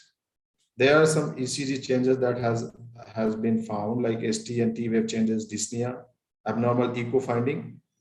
But patients usually return to their normal activity after the symptom improves. Still, even though the myocarditis and pericarditis have been observed in mRNA vaccines, CDC still continues to recommend COVID-19 vaccinations for everyone 12 years or older. So these side effects should not limit us from using these vaccines until some solid data comes to support any kind of side effects. Till then, we should use it and we should recommend its use. Next slide. Similarly, we have all come through this thrombosis and thrombocytopenic syndrome in vaccinations by Oxford AstraZeneca, and it has been more of these side effects has been found in UK and Western countries. In India, its incidence is very low, 0.61%. WHO, though, say it's plausible, but still there are no causal relationship has been established. But studies and different trials are going on to understand. TTS is almost 70% less in South Asian population compared to people of European descent. As far as India is concerned, about 498 serious cases has been analyzed, and we all know that there is a platform for side effect, adverse side effect through by COVID or any other vaccine, and it's called AEFI platform. So the government of India, they monitor all the side effects, and all the government institutions or hospitals, they enter any side effects happens through this platform. It is analyzed through Ministry of Health and Family Welfare. So the side effects, or you can say the TTS, is very less, about 0.41% in Indian settings. Next is vaccination among pregnant and lactating women. Earlier, they were not included in trials or in recommendations. But we all know that pregnancy itself can be a predisposing factor for the complications, not for the disease, but for the complications to the fetus as well as the mother. And there are various instances or incidences of stillbirth or premature abortion that has happened. Even life of pregnant ladies also been lost. Based on that, the government of India and NTAG, the National Technical Advisory Group of Immunization, they have recommended vaccine. Next slide, please.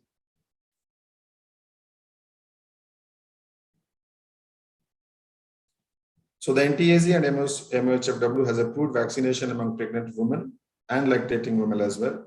WHO recommends vaccination in pregnant women when the benefit of vaccination when outweighs the risk of pregnancy-induced complication in COVID. So based on the information provided, a pregnant woman will have the choice to take the vaccination. Next slide, please. COVID-19 vaccine for children. As we all know that Pfizer and other vaccines are being used in 12 or more countries. In children above 12 years like Italy, Romania, USA, Canada, and Western countries. Even Hungary has started Pfizer vaccines in children above 16 years. USA, they are starting trial of Pfizer and BioNTech on children above 12 years. Moderna and AstraZeneca, Janssen, they have started clinical trial on children. Even in our country, there are different trials we are undergoing. And very soon, we'll also have vaccines for our young kids, adolescent below 18 years of age. Next slide. Well, as we all know, there are different kind of variants of COVID-19 of concern. And the question is whether the available vaccine will be effective against this virus or not. So there are different kind of variants like alpha, beta, gamma, and delta. The delta is very dreadful and has recently been in news very often because it has been originated in our country, in India. So if we talk about the vaccine efficacy, there are studies that suggest that these vaccines, maybe it can be less effective as per the normal vaccine when it was developed. It can be less, but still they are very efficient against the different variant of concern, and that should be used. We'll see our next slide. Next slide, please.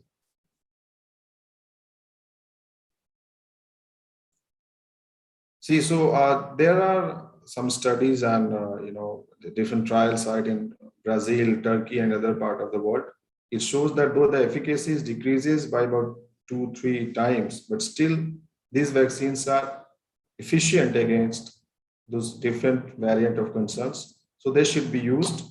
And in the next slide, we'll see how much efficient these vaccines are. Specifically, the vaccine that we are using is quite effective against Delta variant. Next slide, please. Yes. So we can see here the AstraZeneca that we are using. It is quite effective in Delta variant of virus. And all the vaccines, more or less, they are effective and they should be used, and its usage should be continued. It should not be withdrawn from use. Next slide. The next concern is breakthrough infections. So there have been instances that people who are fully vaccinated, either they got infected or they lost their life to this COVID. And even IMA has quoted that about 500 doctors, they lost their life to COVID infections, though many of them were vaccinated fully. And there have been different retrospective and prospective studies going on. Even CDC, they observed and they followed people who were fully vaccinated with either Johnson & Johnson, Moderna, and Pfizer. We can see here in this chart that the breakthrough infection is very less. It's about 0.05%. And in Indian setup, next slide. Even in Indian setup, ICMR did a study on breakthrough infections. Breakthrough infections means COVID positivity in patient or people who have been vaccinated at least 2 weeks before, fully vaccinated. Even after fully vaccinating, after 14 days, they get or they contract the disease. Then we call it as breakthrough infections. In India, about 600 people and beneficiaries who got vaccinated, they have been observed. Out of these vaccinated people, about 4.4% death reported, 3 people died. Then about 9.9% patients, they got hospitalized, they had severe infections. So we can obviously make a conclusion that people who have been vaccinated, they are far more safe than those who are unvaccinated. There can be instances of infection among fully vaccinated people, but still their chance of hospitalization and death is very less. So the vaccines are highly recommended. If I summarize this talk, that till we don't have any effective measures of COVID management, vaccines are our only hope, and we should encourage and we should make people aware that anyone who has not taken vaccine should visit their nearest center to get vaccinated. Until everyone is vaccinated, as we know that people say no one is safe until everyone is safe. So till everyone gets vaccinated, we should follow the COVID appropriate behavior, and we should encourage people to follow it, to wear masks in crowd, to avoid going into the crowd, to avoid different gatherings as much as possible. So thank you very much for bearing this talk, and Happy Independence Day to all of you again. Thank you very much.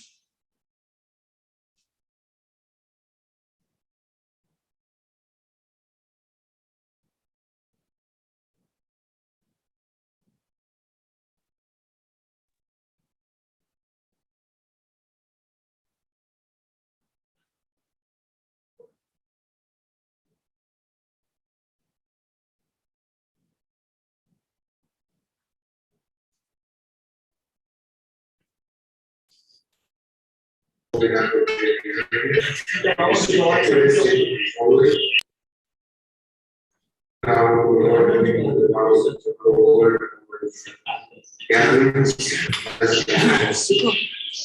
you very much for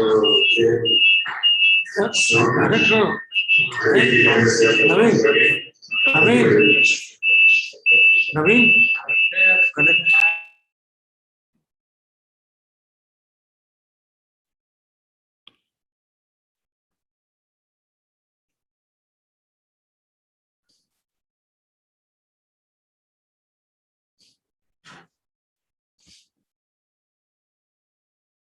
Well, I would love to hear audience viewpoint about vaccine or any suggestions, any ideas that we can use in future.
Hello.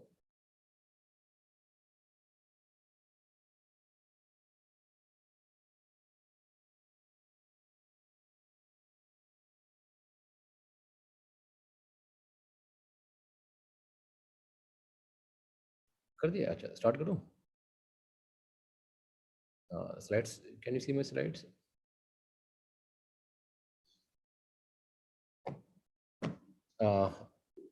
good afternoon to all of you. Am I audible? Yes, yes, Yeah. very much audible. Yeah. So I will be discussing the management of gastric varices. So we all know gastric varices is a very difficult situation. They occur in patient with the cirrhosis. Now, alcoholic liver disease and the fatty liver, they are the most common cause of cirrhosis. Here we can see there is a large gastric varix, and we can see there is a torrential bleeding. And this is a very critical situation. And if the bleed is not controlled, there can be even death also. So it's a very challenging situation. So gastric varices, they occur in around 20% of patients with the cirrhosis.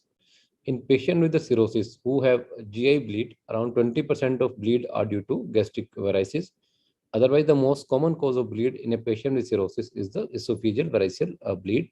Compared to esophageal variceal bleed, they are more severe and they have a higher mortality. And if you don't treat them, the rebleed rate is around 35 to 90%. And there are four types of gastric varices. First is the GOV1. GOV1 are the continuation of the esophageal varices along the lesser curve. So this is the stomach, and this is the lesser curve, and this is the greater curve. And the GOV1 are treated by bending, like we treat the esophageal varices. And this is the GOV2, continuation of the esophageal varices along the greater curve. And IgV1 are the isolated gastric varices on the greater curve, and IgV2, they occur in the other places of the stomach. So IgV1 and GOV2, they can be treated by the endoscopic ultrasound guided therapy. So here we can see lesser curve is supplied by the left gastric and the right gastric vein, and the greater curve, the drainage is through the left short gastric vein and the left and right gastroepiploic vein. In patient with the GOV1, the left gastric vein supply the varices. On the other hand, in GOV2 and the IgV1, is a short gastric vein which supply the gastric varices.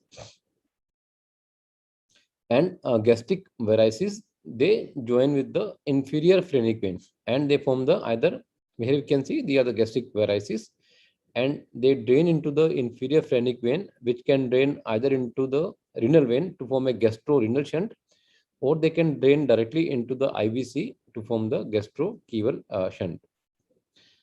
For the gastric varices, the standard of care has been the cyanoacrylate injection or the glue injection. So glue is a liquid. When we inject the glue inside the varix, there is a solid cast formation in the varix, and varix becomes solid. So glue has been the standard of care for the gastric varices, but there have been certain issues with the glue. One is the needle entrapment. Sometimes the glue may solidify inside the needle only, then it will be difficult to remove the needle. And sometimes the glue may not solidify inside the gastric varix, and glue may go to the pulmonary circulation, and it can cause the sudden pulmonary embolism and can cause sudden cardiac arrest also. And then there is a risk of rebleeding when we inject the glue. And this was a publication from the great Nip Sohendra, who standardized the technique of glue injection in the gastric varix. So what they did, they mixed the glue with the lipoidal. So once you mix glue with the lipoidal, the time for solidification increases, and there will not be any solidification inside the needle. And to prevent the embolization, they injected only 1 ml of glue during each injection. They injected in the multiple sites inside the varix, but injected only 1 ml. And after the injection, they injected only 0.8 ml of the distilled water. This was equal to the dead space. So this will prevent the embolization. And in each case, endoscopy was repeated after 4 days to confirm that there is a obliteration of the varix. And it was seen that in 131 patients who had the bleeding, and this standard regime was used, and out of 131, 63 had the active bleed, and they had the excellent results. The rebleed occurred only in 7% at a mean interval of around 2 years, and there was no complication. So why we need the EUS guided treatment? Because such excellent results has not been replicated in the other studies.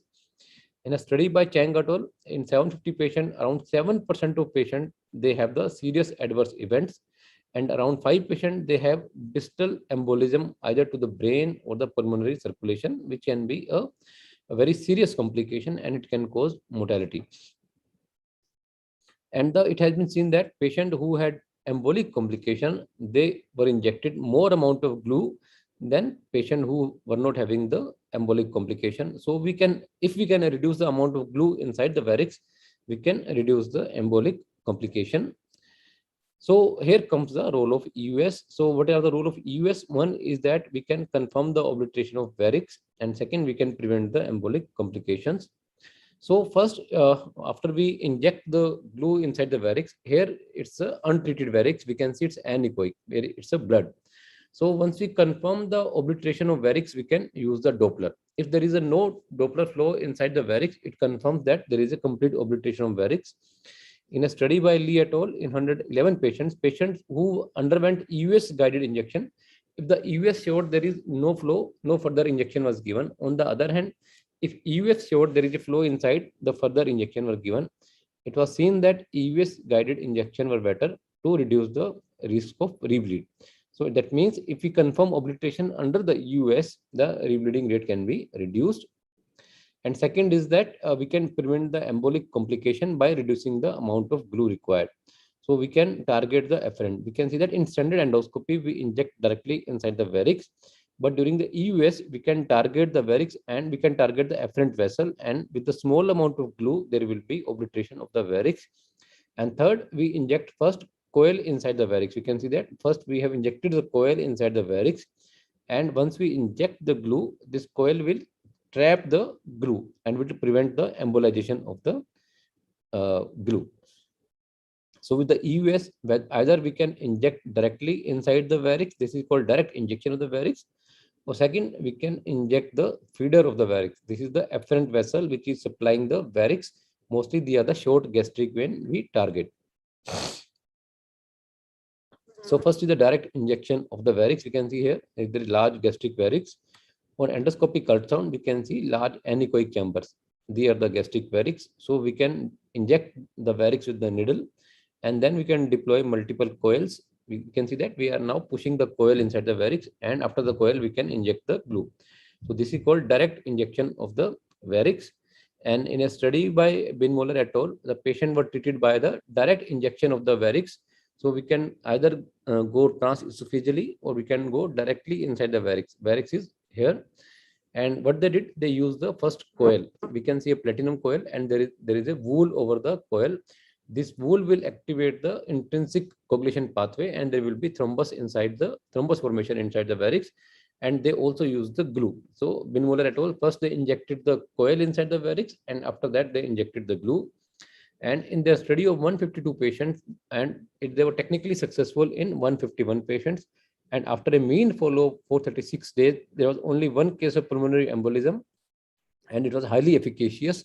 The risk of rebleeding was only 6%. And another technique is the EUS guided injection of the perforator. Here we can see there is a multiple gastric varices, and this is the perforator, small perforator. This is the perforator. So once we target the perforator, the amount of glue required will be low. We can see that here we are injecting the perforator. And after the injection of perforator, we can see that there is shrinkage inside. We can see that varix is shrinking. Once you target the perforator, there is sudden reduction in the size of varix. You can see that now the varix has disappeared.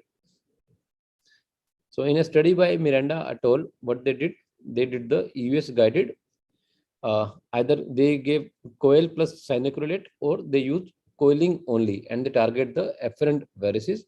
And it was seen that patient who were injected with the coil plus cyanocolate versus coil alone, the varix disappearance was higher in patient who received coil and cyanocolate, and bleeding was lesser in patient who underwent the combined treatment. So it was seen that combined treatment of coil and cyanocolate is better than the coil alone. And similarly, in a meta-analysis, it was seen that coiling and cyanocolate is better than coiling alone or cyanocolate alone, and the risk and the side effect are minimum the patient who received coil alone, but efficacy is maximum who received cyanocolate and coiling both. So when we are doing the EUS guided endotherapy, it's mandatory to use both coil and the cyanocolate to have the maximum efficacy. Other modality is the thrombin injection. Thrombin will activate the intrinsic coagulation pathway. It will activate the fibrinogen, and there will be fibrin clot formation inside the varix. And in a study of 8 patients, 3 had active bleed, and 5 patients received the thrombin for the primary prophylaxis. But in one patient, there was recanalization, because we know that thrombin forms a fibrin clot, and the body's intrinsic fibrinolysis may lyse the clot. So thrombin should not be used during the EUS guided injection of the gastric varix. So this is a meta-analysis comparing the EUS guided injection with the conventional direct endotherapy, which has shown that EUS guided group has a treatment efficacy of 93%, variceal obliteration more than 80%, recurrence is only 9%, and the rebleed only 7 to 11%. It's comparable to the standard endoscopy, except for the obliteration. Obliteration is higher in the EUS guided treatment group, and whenever we use EUS guided approach, coiling and glue should be done. So to summarize, technique of EUS guided endotherapy is evolving. EUS guided treatment of gastric varices is safe and effective modality. Whenever we doing EUS guided endotherapy, we should use the combined injection of coil and the glue, which is better than the either alone. Thrombin, I think, should not be used because there is a risk of recanalization, and likely it will have some benefit over the standard endotherapeutic techniques. Thank you very much for your patient hearing.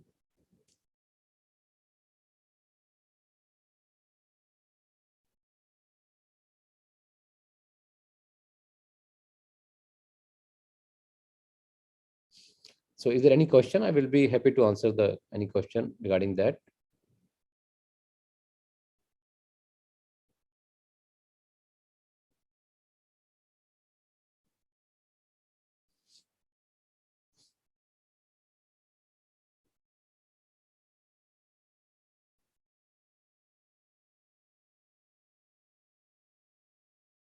I think we can move to the next session then. Thank you very much for the invitation, and I must congratulate Dr. R.K. Singh for this wonderful conference.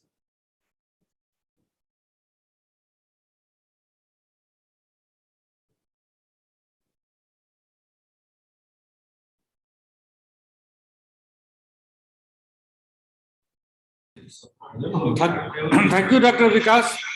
We are also doing the coiling. Yes, sir. Yes, sir. The only problem is the price of injectors. US injectors are very costly. It costs 20,000, 19,000. So this is the only constraint. But the coiling and glue injection is a very good modality. In 3-4 cases we have also done here. Yes, Thank you. Questions will be asked in the chat box. Thank you, sir. Thank you very much. Questions will be asked on the chat box. Thank you, sir, for the invitation. Thank you. Our next speaker is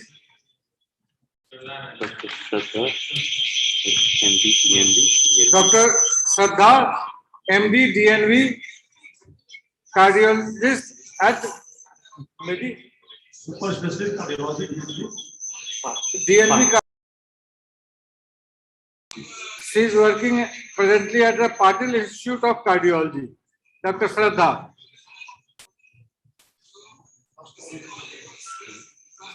Thank you, sir, for the kind introduction. Can you hear me? Am I audible?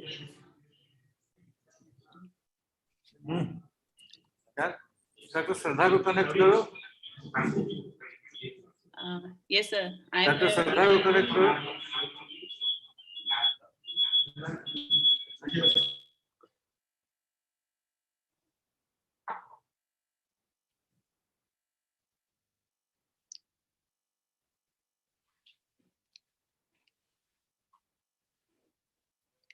Yes, I am here only, and I'm sharing my screen. Am I audible?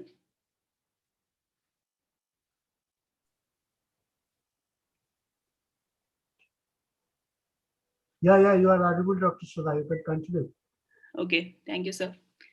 Good evening and happy Independence Day. First, I would like to just say thanks to all the organizers for giving me this very amazing opportunity. It's like a dream come true to share this stage with my seniors, and all the more special because it is being organized in my hometown. So the task given to me is atrial fibrillation in the ICU. So we know that all the physicians as well as surgeons they have to come across atrial fibrillation in day-to-day practice. So it is not per se a cardiology topic. It is now a critical care, a neurology, as well as all the other streams also. They have to cater the patients of atrial fibrillation. It is the most common arrhythmia in ICU and emergency, not only in cardiac ICU, but also in non-cardiac critical patients. Pre-existing AF is common in elderly ICU patients. We now know that AF is basically a comorbidity of old age. And the elder the patient, the incidence is very high of atrial fibrillation. So these patients are more likely to land up into a critical illness. And as a frequent complication of critical illness, new onset AF is also a problem familiar to ICU physicians. So we have to deal with both pre-existing atrial fibrillation as well as new onset in ICU patients. So what happens actually? Why it develops? What are the risk factors? What are the mechanisms? So this is a very simple slide explaining that. To get a sustained AF, we need two things. First is arrhythmogenic substrate. Arrhythmogenic substrate, I mean by saying that it is usually a diseased atria. There is some fibrosis or there's some myocardial ischemia or atria is stretched out due to either a prior cardiac disease or maybe some comorbidities like hypertension, diabetes, etc. So if there is a substrate, like it is like a breeding ground for an arrhythmia, and upon that, if the patient gets a trigger, there are many arrhythmogenic triggers, we'll be discussing it. If that patient gets a trigger, if these two combine, the patient develops a sustained atrial fibrillation. Suppose if the atria is normal in a patient, he's a young patient and the atria is normal, they may get a atrial fibrillation due to the trigger during a critical illness like pancreatitis or something, but that will not sustain most probably because it is isolated and the atria is not diseased. So these two have to be there in order to get to a sustained AF. So as I was talking about the substrates, so we can see the core four risk factors like age, ethnicity, male, sex, and genetics. These four are non-modifiable core factors which we cannot do anything about. And they, by ethnicity, I mean the Caucasians are more prone than the Asians. Old age, and 1/3 of the patients of atrial fibrillation have found some genetic predisposition.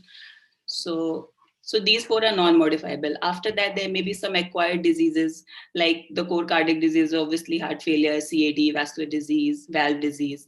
Apart from that, the comorbidities like hyperlipidemia, obesity, obstructive sleep apnea, COPD, these have a very high risk of developing a atrial fibrillation, especially during a critical illness, and alcohol consumption, smoking, etc. So these are the risk factors which I'm calling as substrate. And then what are the triggers?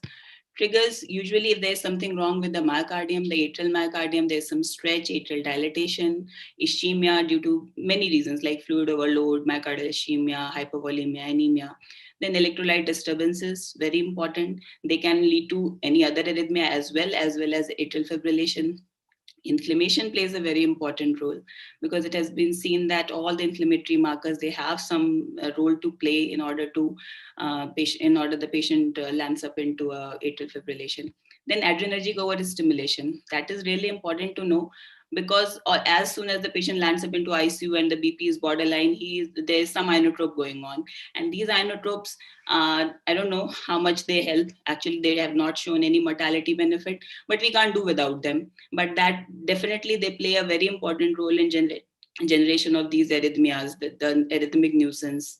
And then already the patient is under stress, there is some pain, some procedure is going on, he's anxious. So adrenergic overstimulation is very high.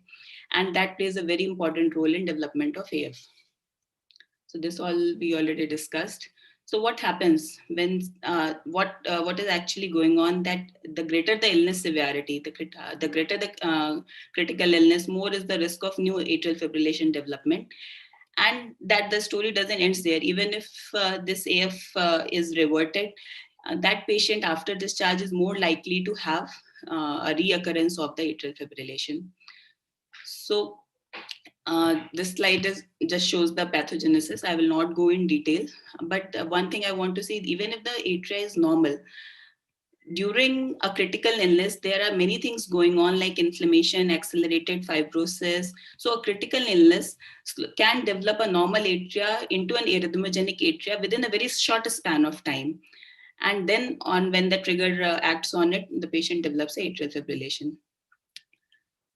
So why we are bothered much about it? We know that it's not actually a life-threatening arrhythmia, but there are many clinical consequences. When atrial fibrillation occurs, there is a loss of atrial contraction, loss of atrial kick, which we call. And due to excessive sympathetic tone, there is already an altered conduction at the AV node. So the AV node, which passes like 70 beats per minute in a normal person, in a critically ill is able to pass like 100, 120, 140 beats per minute.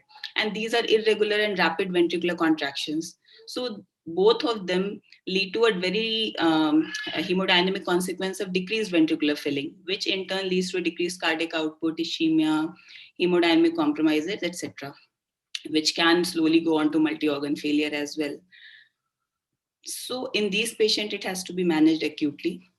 So management of atrial fibrillation, these are the basic principles. Whenever we get a patient, first thing is acute rate and rhythm control.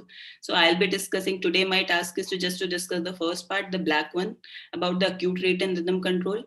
And the desired outcome, what we need from is hemodynamic stability. After that, when the patient is stable and is about to discharge, then we have to think about the other things, manage precipitating factors, assess the stroke risk, think about anticoagulation, etc. So today we'll be discussing just acute rate and rhythm control.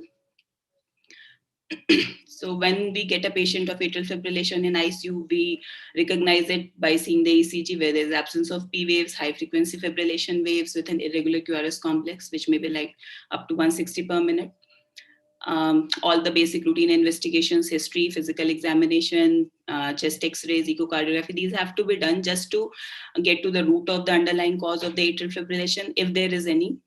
Then what are the things which we should be really cautious about? If the patient is complaining of acute chest pain, dyspnea, arterial hypotension, or frank shock, then immediate action is required. There is a small gray area here. We know that all the critically, suppose somebody has come up with pneumonia or COPD exacerbation, he is supposed to be dyspneic. So that at that time, clinical judgment takes a play. If you think that this worsening is out of proportion to his original illness, out of proportion to his X-rays and all, and it may be attributed to atrial fibrillation, then we have to think like that it is an emergency cause due to atrial fibrillation. So once atrial fibrillation is confirmed, we have to see whether the patient is hemodynamically stable or unstable. If stable, then we have to decide about rate control, rhythm control, whatever we can do.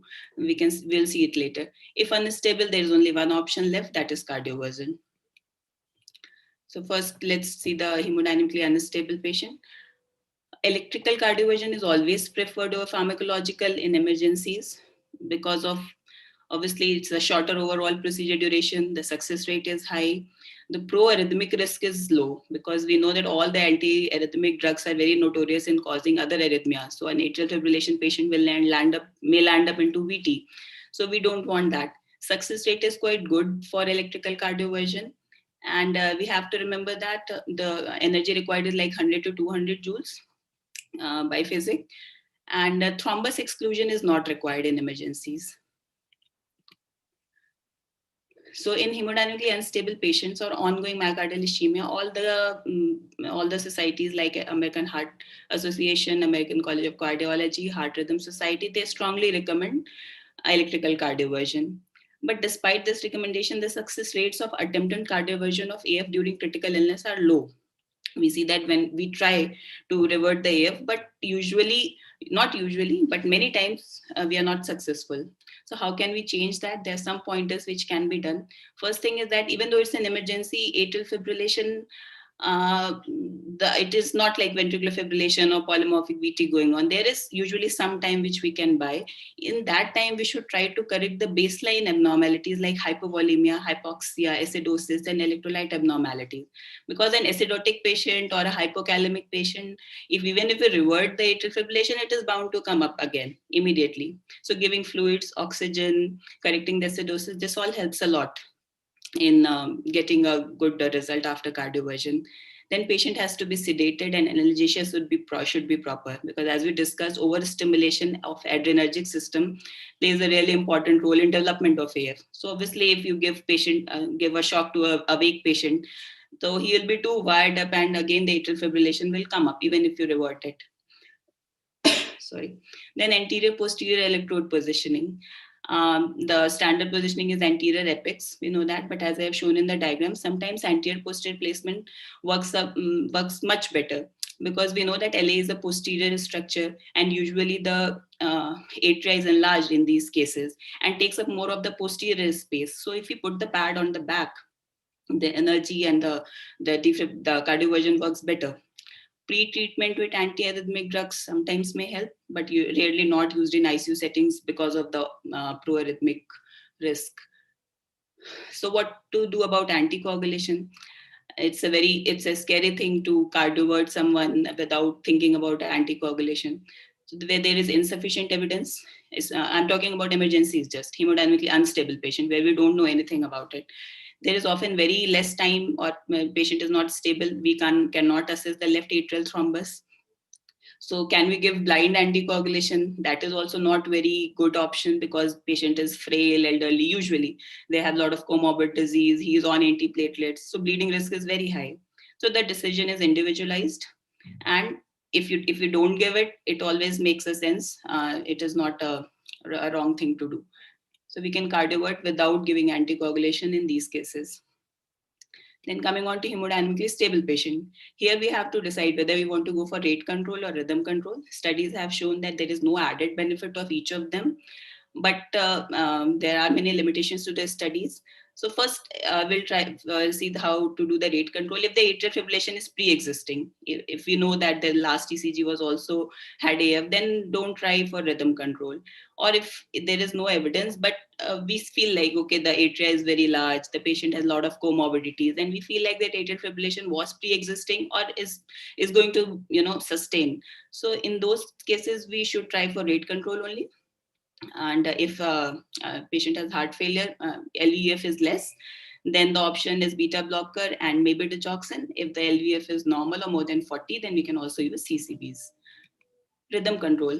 So though studies have not shown a benefit of rhythm control, but logically speaking, something physiological is always much better. And we should try rhythm control in a substrate, in a strata of patient. We should give them a chance. Suppose the patient is young, this is the first known AF episode, and the patient is symptomatic. Despite on rate control, his heart rate is 80, but he feels irregular pulse. He's not feeling and better with it. So, or the patient wants that. He doesn't want to be on anticoagulation for life. So recent onset AF, patient choice, we can go for electrical or pharmacological. Pharmacological, we don't have much options here. With structural heart disease, only amiodarone is there. Without a structural heart disease, flecainide, propafenone, and these are good options. But this is not the time, I can't discuss it here. Maybe some other time. So this is cardioversion for atrial fibrillation. For unstable, we know just emergency cardiovert. No need to, we may check for anticoagulation, but it's not actually important. It's not really important.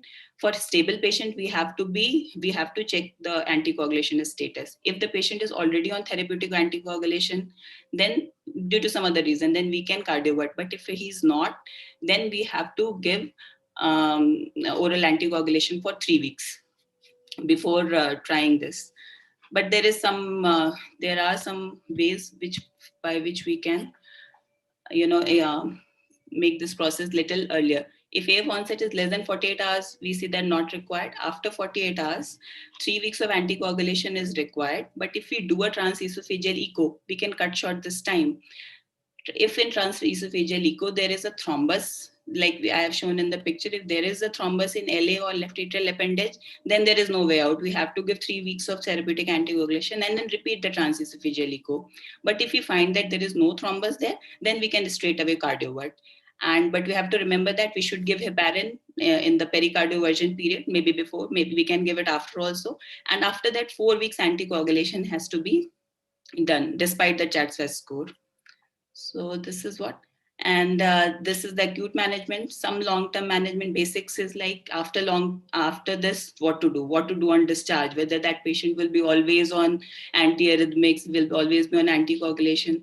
So this is following a successfully reverted single atrial fibrillation episode. The decision to anticoagulate is highly individualized, and it is based on CHA2DS2-VASc score. Is the AF persisting? If it is coming and going, you can see it's on ECG, on Holter. There is some thromboembolic phenomena going. How is the bleeding risk? How is the patient's choice? So this all will decide the probability of long-term anticoagulation. During critical illness, atrial fibrillation frequently resolves, but we have to remember that long-term thromboembolic risk remains high. So 4 weeks of pericardioversion anticoagulation is really important. And after that also, a surveillance should be there with frequent OPD visits, Holter, to see whether atrial fibrillation is coming back or not. Then among oral anticoagulation, NOACs or VKs. So that's the choice we have to make. If the patient is not on mechanical heart valve and doesn't have a moderate or severe mitral stenosis, these are the two things which we have to remember: mechanical heart valves and mitral stenosis. If patient is not on these, then NOACs and VKs are almost similar. And we can say that NOACs are better in the sense that they are more easier to use. There's some problem with this screen. Okay.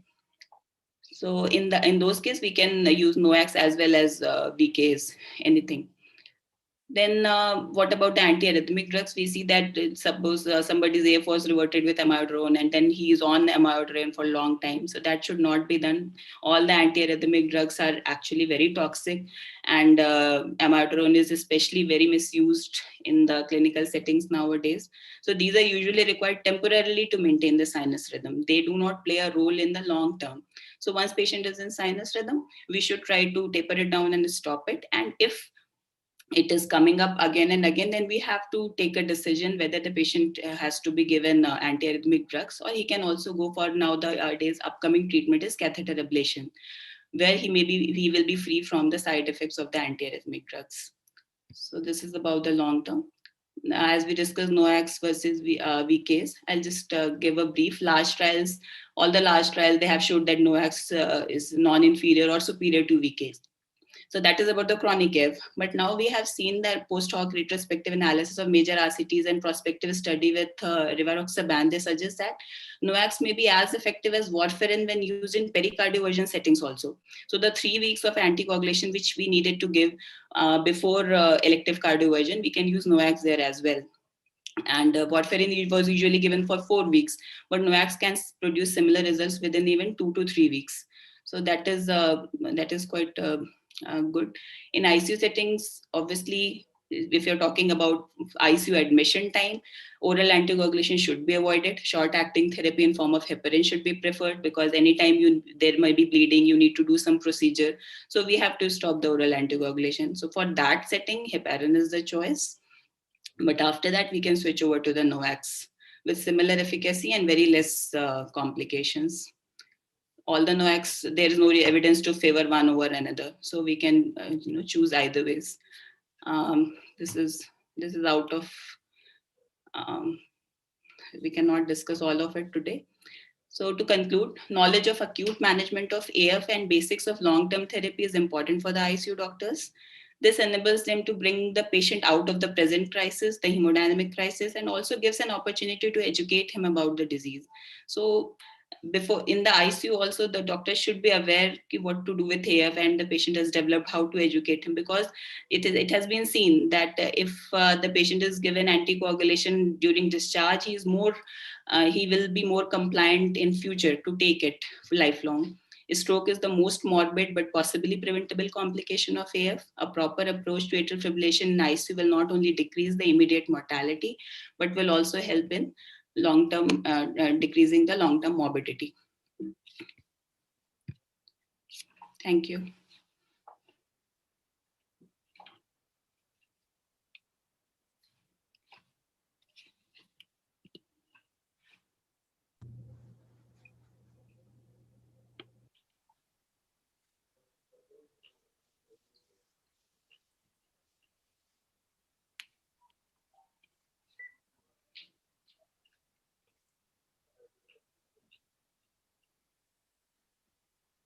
So I'm done with the talk. If there are no questions, then we can move on to the next presenter.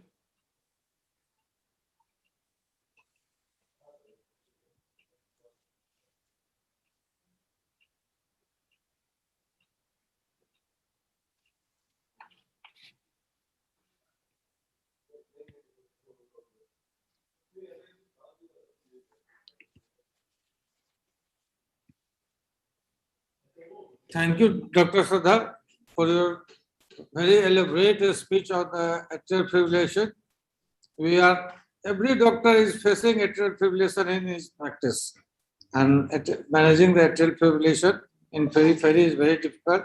Cardioversion is not available in all the clinics, so we depend on the drugs like amiodarone and other drugs. For acute control, that is the best choice right now. Questions should be asked on the chat box. Thank you very much for your talk. Okay. Now the last talk is of Dr. Ajay. It is the last talk of the session. Because in the talk. It's the second last talk. It is the thing. Dr. Vinod Kumar Singh. Vinod joined her. Joined her. Dr. Vinod has joined her, so we'll start with Vinod and then we'll go to Ajay. We'll go with the Vinod. And then we'll go to Ajay. Ajay. This is last. Two talks are left. Dr. Vinod. Dr. Vinod.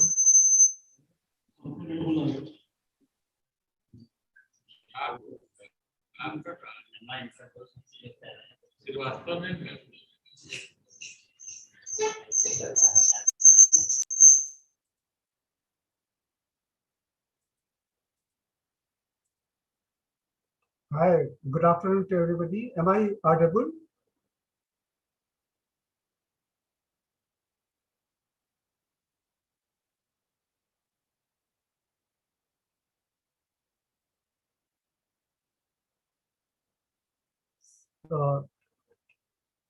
Am I audible? Anybody can respond to me? Yes, sir. Yeah. So my sincere thanks to the members of organizing committee for inviting me. And I'm going to talk about the critical care ultrasound. The critical care ultrasound actually has changed the practice of the intensive care medicine. And in my talk, I'm going to basically talk about how it is done and how it has changed the practice and what is the impact of the critical care ultrasound and the management of critically invasive.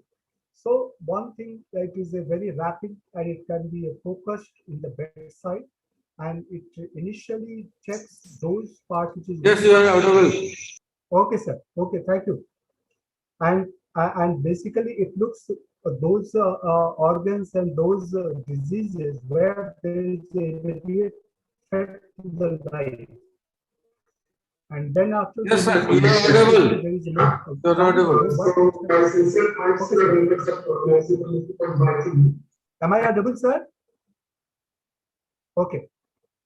And following that, we can do a heart, lung, and abdominal ultrasound to have a definitive diagnosis for the management of those patients.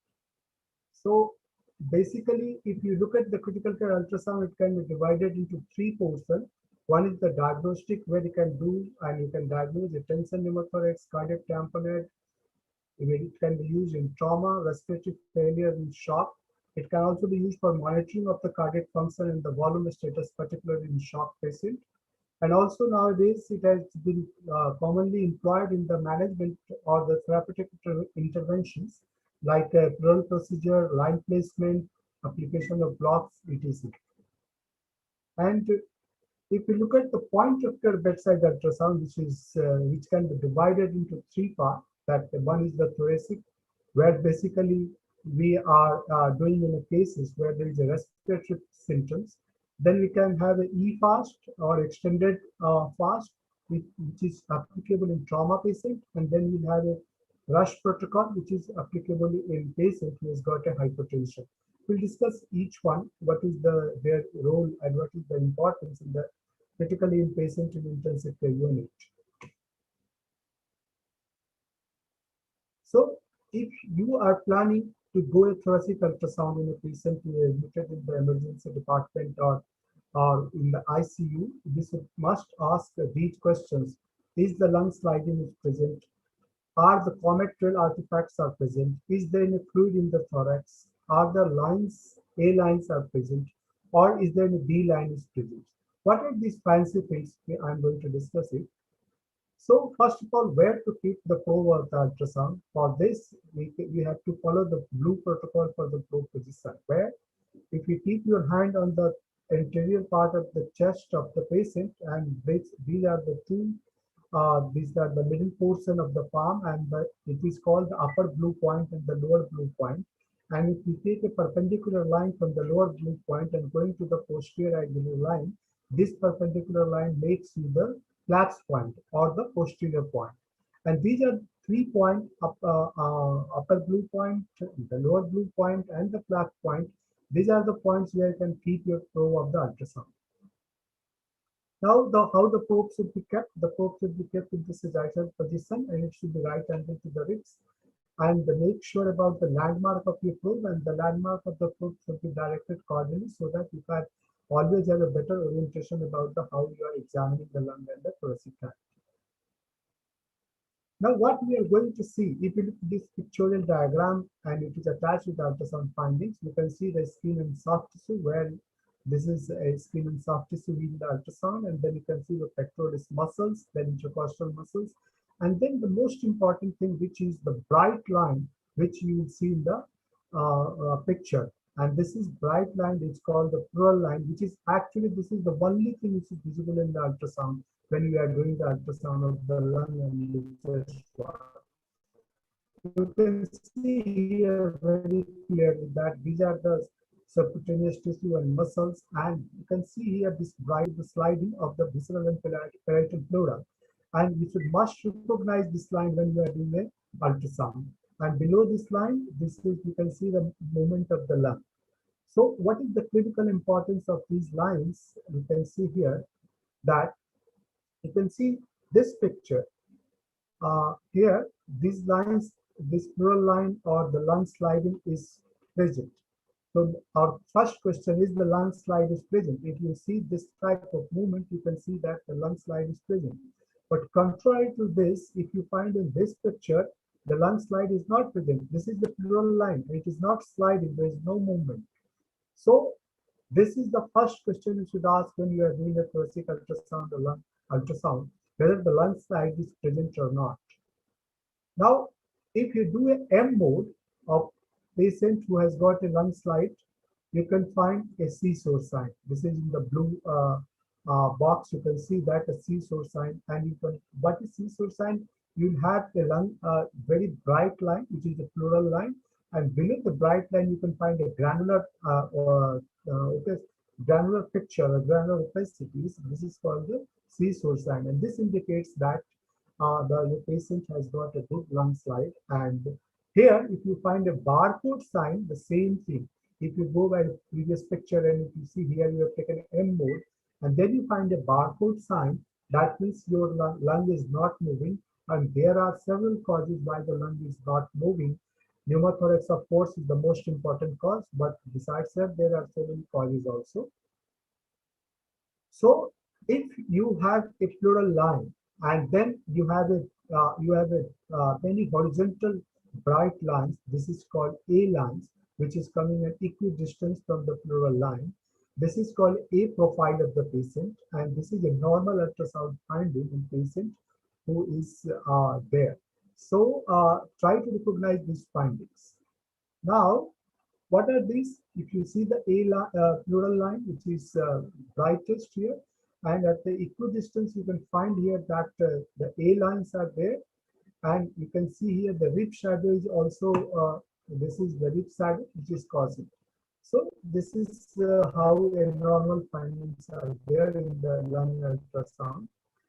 So if you have doing a lung ultrasound, the most important disease we are trying to exclude by doing the lung slide is the pneumothorax.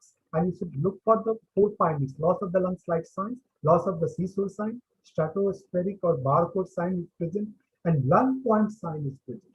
So what is lung point sign? We'll try to see what is lung point sign. And if you see here, look at here, the pleura is moving very good here. But if you look at here, the pleura is not moving. That means this area is lung point. This is a transition zone from the pleural sliding to pleura not sliding. And if you can detect the lung point in ultrasound, this is a definitive diagnosis that your patient has got a pneumothorax.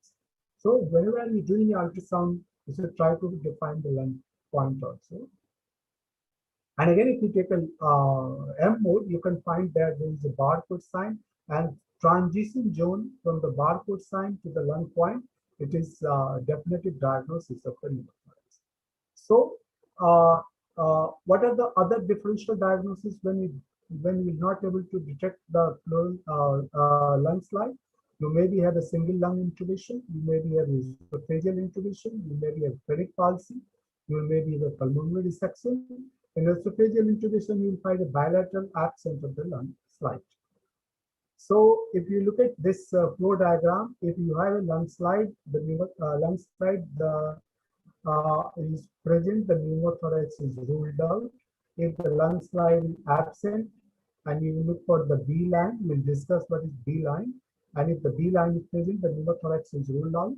And if you look at from the A lines, if only A lines are present, the lung point you should find out, and if it is present, again the pneumothorax is confirmed. And if there is no lung point, then it should go for a distant investigation. Now look at this case. This case was again referred. It actually came to the casualty and with a breathing difficulty, and a diagnosis of pneumothorax was made on right side of pneumothorax. But when we did ultrasound, we find that there is no any either the lung slide was present, and there was a granular opacity in both right or left lung, so the pneumothorax was ruled out. In fact, he had a pulmonary edema, and the pulmonary edema was the cause of dyspnea.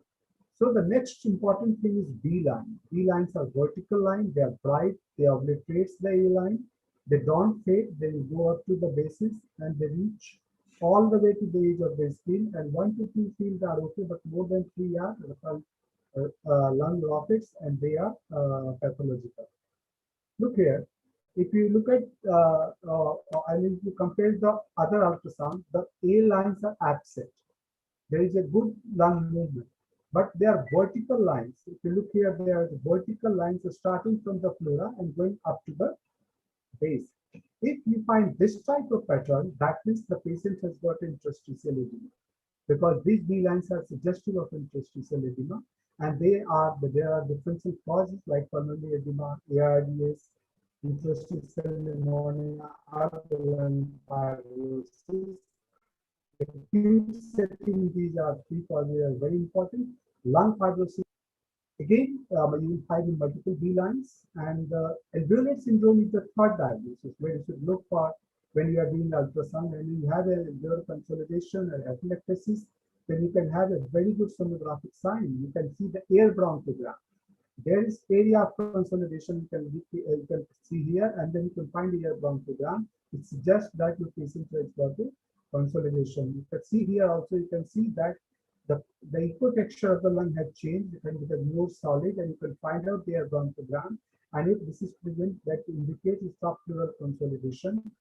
And you can level it as alveolar syndrome. It could be a pneumonia. Now the fourth diagnosis which easily can be made and the pleural effusion, and you can also determine the nature of effusion, whether it's accurate or conjugate, and whether it's a complicated or uncomplicated, and you can guide the intervention also. Look at here, this is this hypoechoic area between the left side of the spleen and the diaphragm. And you can see here the collapsed lung, and this hypoechoic or black area is a pleural effusion. Similarly, if you look at this, you can find that this is a complicated pleural effusion. You find lot of septa here, and the simple aspiration is not the answer. You might have to go for a VATS or the placement of the chest. Again, we have to differentiate between the pericardial and the pleural effusion more commonly in the left side. So you could try to find out the descending aorta, and anything which is posterior to the descending aorta is pleural effusion, and anterior to the descending aorta is the pericardial. So, based on the thoracic ultrasound, you can have a B profile, which is a pulmonary edema. You can have a profile, and A profile can have also pulmonary embolism, and you can also have a pneumothorax if the lung slides are absent.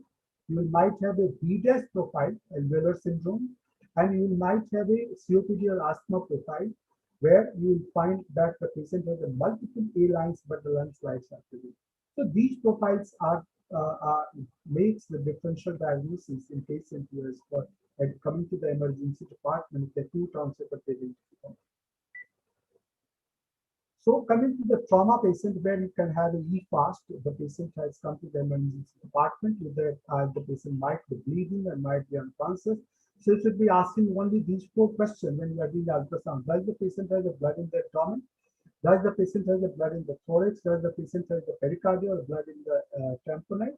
Or does the patient have the pneumothorax? These are the first question, and for that you can take 1, A, B, C, D, all these views. These are right upper quadrant, left upper quadrant, pelvic view, subjectified view, and also you can go for a right anterior longitudinal chest view and left anterior longitudinal chest view and the IVC view. These are the newly added.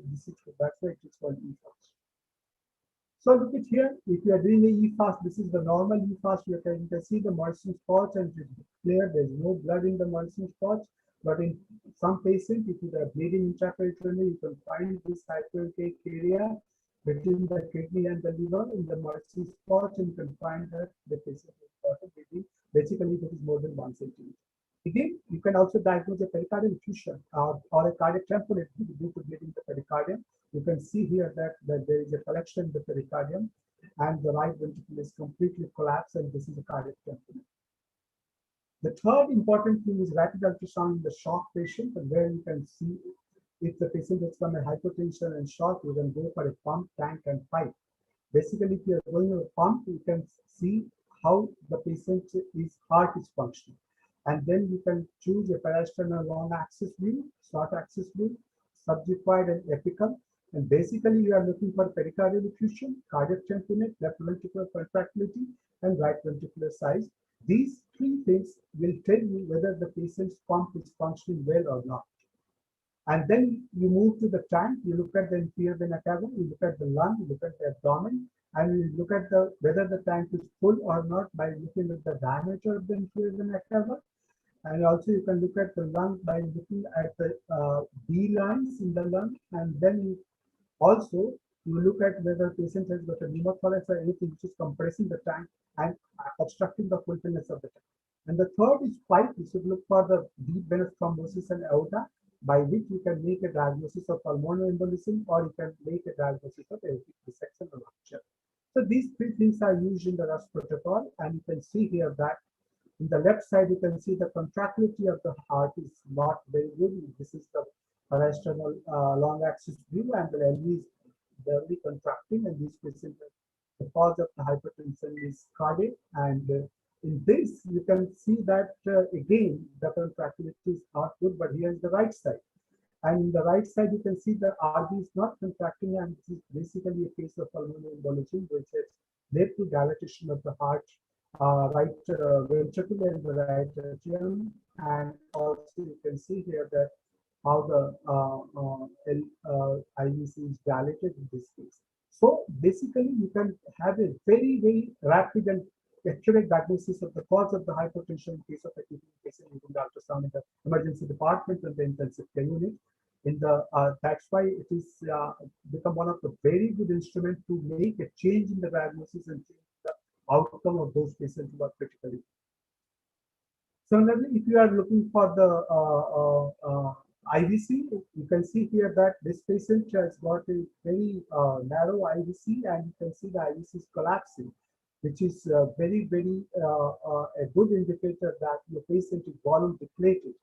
Here you can see that there is a lack of collapse, and IVC diameter is quite large, it is more than 2 centimeters in diameter. So here you can see that the patient doesn't require fluid. The cause of the hypertension may be some cardiac disease. So rapid ultrasound in the shock in contractility, RBS strain, tamponade, go for the tank, IVC collapsibility, and then you should go for the pipe, aortic dissection.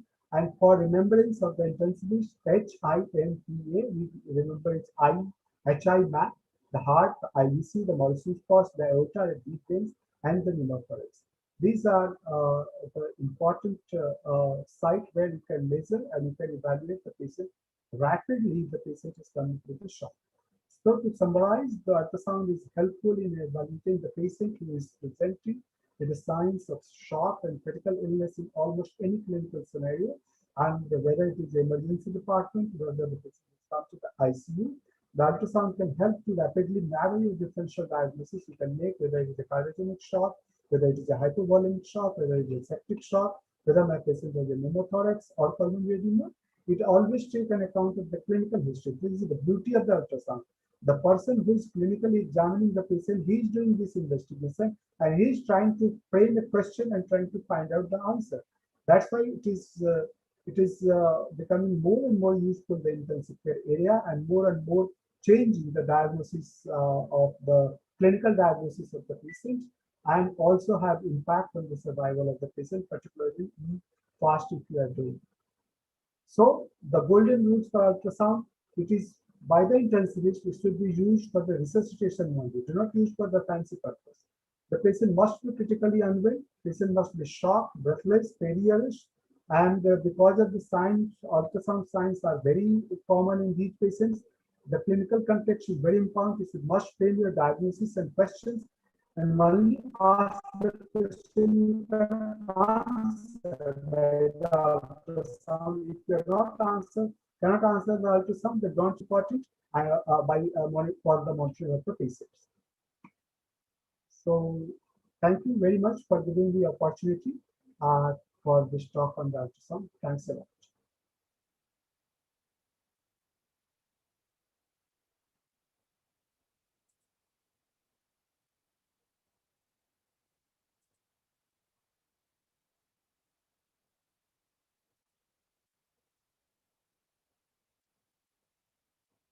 So I have ended my talk, sir, and any question I am happy to answer. Otherwise, I have stopped my sharing.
Thank you very much, Vikas sir, for your talk.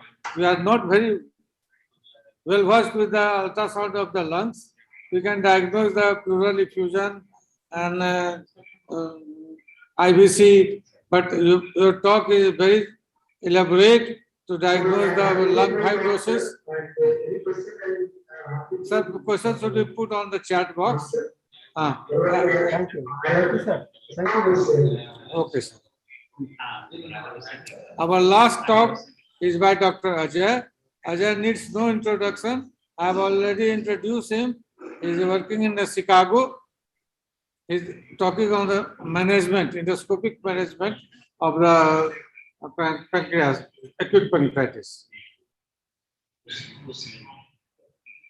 Thank you again, and thanks for organizing this meeting and for inviting. I know this is the last talk, so we'll go over the endoscopic options for pancreatitis complications. Again, going back to what we discussed in the last talk, the most important part we need to focus on is the revised Atlantic and the definition of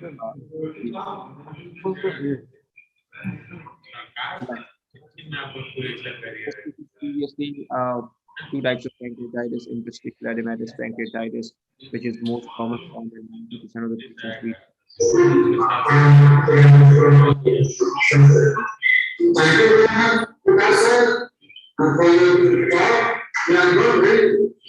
necrotizing pancreatitis, which is 10 to 15% of the patients, but we do see necrotic tissue in it can be pancreatic or extra pancreatic necrosis, which over time can develop into the collections we are going to talk about. We talked about these already.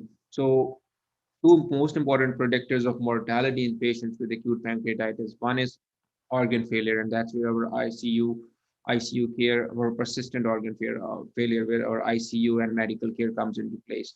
And the second predictor for mortality in patients with acute pancreatitis is necrosis, and more importantly, infected necrosis.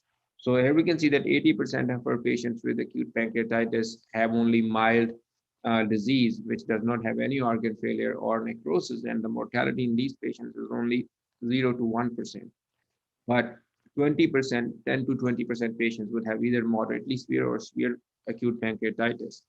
Out of these, which develop necrosis, and out of these, 2/3 of the patients, the necrosis will not get infected, and it will be sterile necrosis. And the mortality in these patients is still pretty high, 13%. Whereas in patients, if the necrosis gets infected, which is 1/3 of the patients with necrosis, the mortality can be as high as 35%. We talked about the medical management, the fluid resuscitation, nutrition, and no role for antibiotics and pain control. So now focusing on the part which is most exciting to me is the local complications of acute pancreatitis based on the time course, presence or absence of solid components within the collection, and development of a wall or a fibrous capsule around the collection. The peripancreatic collections are divided into 4 main groups. The first one is the acute peripancreatic fluid collection, also known as APFCs, then acute necrotic collection, pancreatic pseudocyst, and then wall of necrosis. The previous term used for that was also the pancreatic abscess. So acute peripancreatic fluid collections, or APFCs, they occur in 20 to 30% of the patients with acute pancreatitis within the first 48 hours. And these are usually seen in patients who develop interstitial edematous pancreatitis. So there's usually no necrosis involved. They're usually just due to the rupture of pancreatic duct or edema secondary to inflammation. Here you can see the pancreas is well enhancing, and there's a little bit of fluid around the pancreas. The diagnosis is again made on CT scans, which are not always needed in these patients because most of them are not very sick, but it shows up as irregular fluid consistency, homogeneous collection around adjacent to the pancreas, and obviously there is no wall around it. Majority of them resolve spontaneously, as you can see in this on the right side. These patients are usually very stable. These are the patients we were talking about who we should be starting feeding within the first 24 to 48 hours, oral diet. And so usually these collections don't need treatment. If concerned for infection, I would suspect it's more of an acute necrotic collection than an APFC, and then sampling, percutaneous sampling and drainage can be considered. Now, majority of these collections that we talk APFCs resolve, but if they persist over time, they can develop a fibrous wall or a capsule around the collection, And that's when we call them pancreatic pseudocysts. Usually it takes around 4 weeks for that to happen. Pseudocysts we see more often in patients with chronic pancreatitis than in patients with acute pancreatitis. These are usually formed due to leakage of enzymes from the pancreatic duct, so you usually have higher levels of amylase or lipase in these fluids. Most of these patients usually present in the outpatient setting and less likely to be admitted very sick. Um, though these patients do have a history of acute or chronic pancreatitis, the presentation is usually with abdominal pain. Some of them come with early satiety just because the collection is compressing onto the stomach, then weight loss, rarely jaundice if this collection is in the head of the pancreas and can cause biliary obstruction. And if it gets infected, patients can present very sick with fever and hypotension and septic shock. Presence of hair usually is a worrisome sign in these collections because that means either there's infection or cyst and enterocystic fistulas in these collections. Again, diagnosis is made by cross-sectional imaging usually, though ultrasound can find these collections as well. These collections are characterized by against a well-defined fibrous capsule around them. That's all. It's a fibrous capsule. It's not an epithelial collection, epithelialized collection. So that's why we call it a pseudocyst, not a true cyst. And it's a homogeneous collection with liquid consistency in it. Most of the times we don't need to do anything if the patient is doing fine. Aspiration can be considered, but aspiration usually we avoid because that runs the risk of turning a sterile collection into an infected collection. 50% of these resolve spontaneously, but if they do not resolve, we have to talk about treating them. Again, resolution depends on multiple factors. Those are the patients we talk about, but like usually who are doing fine. But then patients with severe acute necrotizing patients, these are your patients in the ICU, not doing well with organ failure, they develop what we call acute necrotic collections, which is 10 to 15% of the patients with acute pancreatitis. Here you can see this collection compared to the last APFCs is an extensive necrosis all around the pancreas and involving the pancreatic tissue. So it's a heterogeneous collection with both solid and liquid components and without any encapsulation. Usually it is seen in patients within the first 4 weeks of presentation, usually early in the course, but sometimes in the first week or so, it is tough to differentiate APFCs from ANCs, and also a necrosis might not have fully progressed or developed. So early in the course, it can be missed. If this necrosis, so those patients are usually sick and not doing very well usually end up in the ICU. If we get them through the first 3 to 4 weeks over time, that acute necrotic collection develops a wall around it, as we can see here.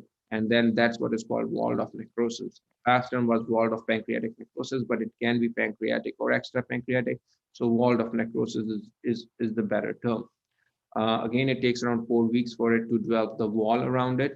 And it just contains of necrotic tissue, which is both solid and liquid components, lined by a thickened fibrous capsule.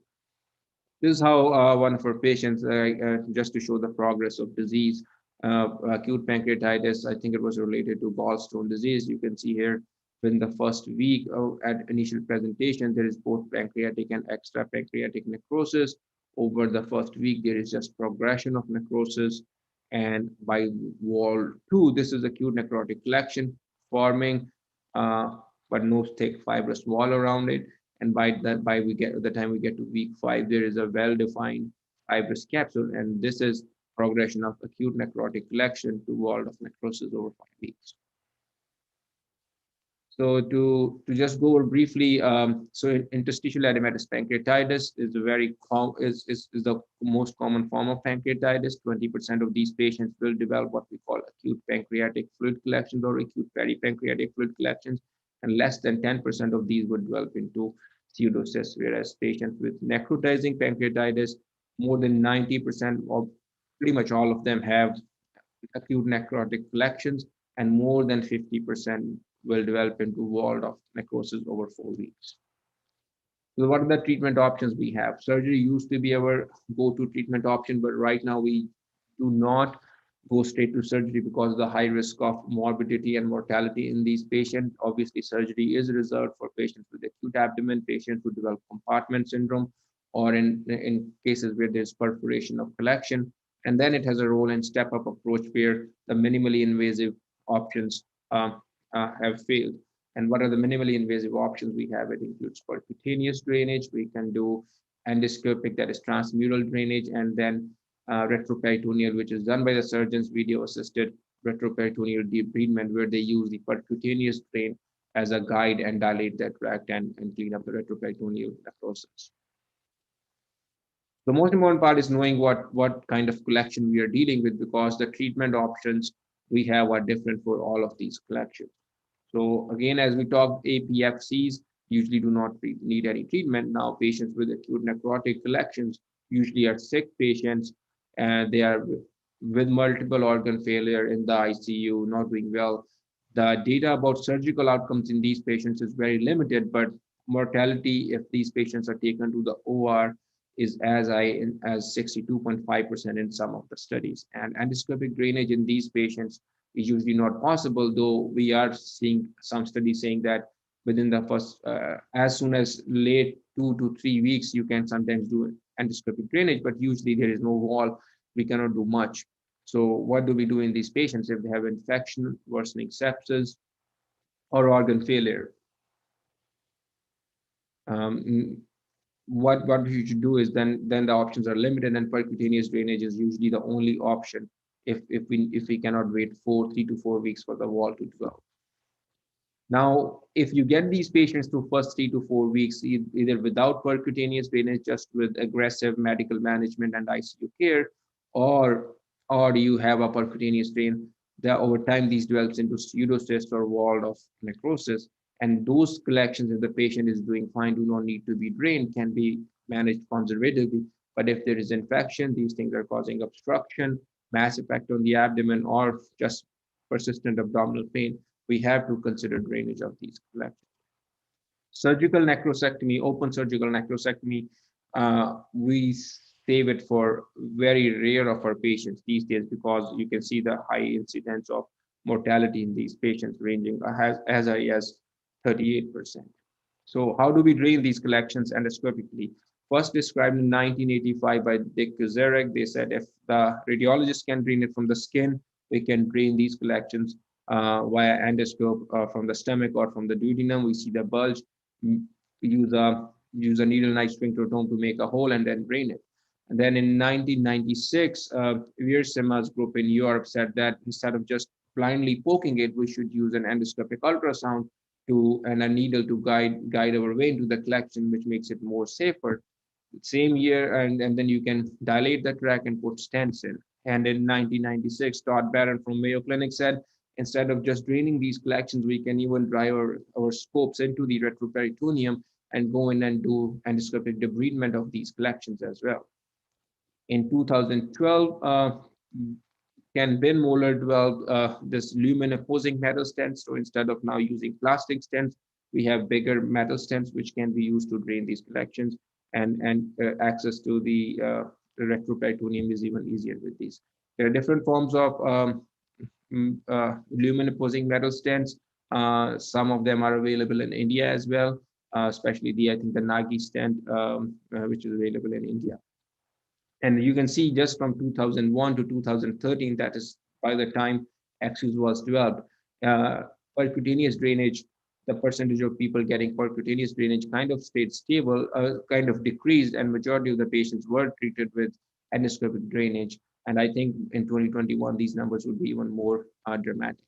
But again, before we treat these collections, most important thing to know is what are we dealing with? Are we dealing with a pseudocyst, or are we dealing with a wall of necrosis? Because still the approach to management of these collections, two entities, is also very difficult.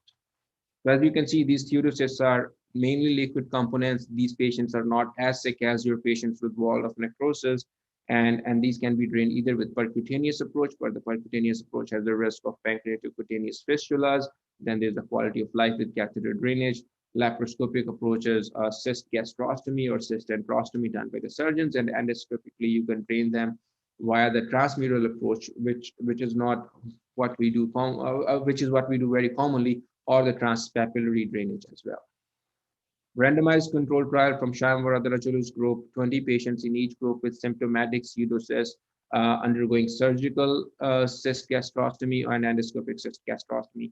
The outcomes were similar in when it compared to treatment success and complications and need for reinterventions, but the hospital stay was much shorter in patients with endoscopic drainage, and hospital costs were much lower as well. So this is how we do drainage of EUS guided drainage of pseudocyst. This was a 55-year-old patient who had alcoholic pancreatitis in the past and then presented with symptomatic fluid collection. Here we are in puncturing the collection under EUS guidance and then deploying the stent within the collection from the stomach into the pseudocyst. Slowly pull it back and then deploy the second part, flange into the stomach, and you can immediately see drainage of pseudocyst fluid. So this is the pure pseudocyst. You can see there is no necrotic tissue coming, and there is debate that plastic stents might be more cost effective in these cases. You can see the collection was gone within a couple of weeks. We went in and removed the stent. The patient did fine. Meta-analysis of 4 randomized controlled trials showing similar things, that the outcomes were similar with respect to success and technical success and clinical resolution in surgical and EUS guided drainage, but the cost of significant lower cost and length of stay in the EUS. But now when we come to wall of necrosis, these are the patients who have had severe acute necrotizing pancreatitis. Some of these patients have never left the hospital and always have been in the hospital for 4, 5, 6 weeks, and the collection is not, they are not getting better. And what is the approach to these patients? Surgical debridement is associated with 50 to 60%, 80% complication rate, and we said up to 60% mortality. And more data is emerging that conservative management in these patients can be effective. The issue with these collections, as you can see, is that on EUS, it is just not fluid in there. There is necrotic tissue in these collections.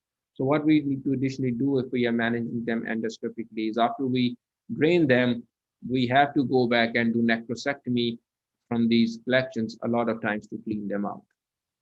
Another systematic review comparing different modalities shows that with endoscopic approach, the success rate was similar to laparoscopic, little lower than retroperitoneal, but the complication rate was lower than surgical approaches and the mortality was also lower. And it is very important to note that all these studies were before 2010. So with the development of with the lumen opposing metal stents, I think things have changed even further. First multi-center study from the US with more than 100 patients with symptomatic wall of necrosis who underwent endoscopic management showed 95%, 91% resolution rate, but it did take around 4 months for these collections to go away, and complications were 14%. One of these patients died from air embolism. The Penguin trial, which is another one of the landmark studies from the Dutch pancreatitis group, they compared 10 patients who underwent surgical necrosectomy and 10 patients who underwent endoscopic transgastric necrosectomy, showed that the major complications or death, which was their primary outcome, was much lower in patients undergoing transgastric necrosectomy compared to surgical necrosectomy. What we do now is what we call the step-up approach. This was the study published in NEJM, where they again randomized patients to either step-up approach, which could be either percutaneous drainage or endoscopic drainage, followed by surgical drainage if needed, to primary open necrosectomy. And we can see the primary endpoint of death or major complication was much lower in patients with the step-up approach compared to primary open necrosectomy. Another study from Germany, again 22 patients, showed that in step-up approach, the risk of bleeding, risk of sepsis, multi-organ failure, and mortality were all much lower in the step-up approach. So what exactly is the step-up approach and how do we do it? So in patients with asymptomatic wall of necrosis, it should be wall, not open. we just stick to our conservative approach. But in patients who are symptomatic, first we do is an endoscopic ultrasound, or at least review the image. And if there is a transgastric window, we do EUS guided drainage. If there is no transgastric window, we do go for a percutaneous drain. And if there is improvement, we continue that route. But if there is no improvement with the EUS guided drainage, the next step is we do go in and do a direct endoscopic necrosectomy in these patients, depending on the time course, usually within a few days. Some patients, they have extensive collections. The studies show that if the collection size is more than 10 centimeters and there is extension into the left paracolic gutter, there is sometimes need for additional percutaneous drainage. We do prefer percutaneous drainage because that way you can aggressively continue flushing the cavity while there is a transgastric drainage going on. If with percutaneous drainage there is no improvement, or with endoscopic drainage and necrosectomy there is no improvement, the next approach is use the percutaneous drain as a route to do video-assisted retroperitoneal debridement, or you can do sinus tract endoscopy as well. Or if there is no retroperitoneal approach, percutaneous transperitoneal minimally invasive necrosectomy. So it's very good to have pancreatic surgeons who are well versed in these techniques at your place doing these. And if none of these are working, that's when we resort to open surgical necrosectomy. And this is a patient who underwent open surgical necrosectomy. You can see how much how invasive this approach is compared to a patient who underwent EUS guided drainage immediately before and after the procedure. Within half an hour, you can see how remarkable different it can be. Is it safe? It is safe, but there are some complications with endoscopic drainage. The immediate complications can be technical failure. Patients can have bleeding, perforation, air embolism. We do use CO2 mostly for these procedures, so that is very low. Injury to surrounding structures, guide wire shearing. Guide wire shearing is not an issue because we do not use much guide wire these days. Delayed complications include bleeding, stent migration, stent clogging, recurrence of the collection. Then these patients can develop chronic pancreatitis, or sometimes the metal stents can compress on the bile duct. This was a retrospective study from Dr. Nageshwar Reddy's group in Hyderabad, and they showed that the overall adverse events was around 4%. So we are getting better compared to 16 to 24% from 10 years ago in patients who undergo endoscopic drainage with step-up approach. This, I think, is my last slide. Just going over all the options for APFs. No intervention is needed. For acute necrotic collections, try not to do anything, but if you need to do something, you should go for percutaneous drainage. For pseudocysts, I think we know that endoscopic drainage is better than surgical drainage, but for these patients with wall of necrosis, you need multidisciplinary care. You need to start with step-up approach, which can be either endoscopic or percutaneous first, followed by a combination of two.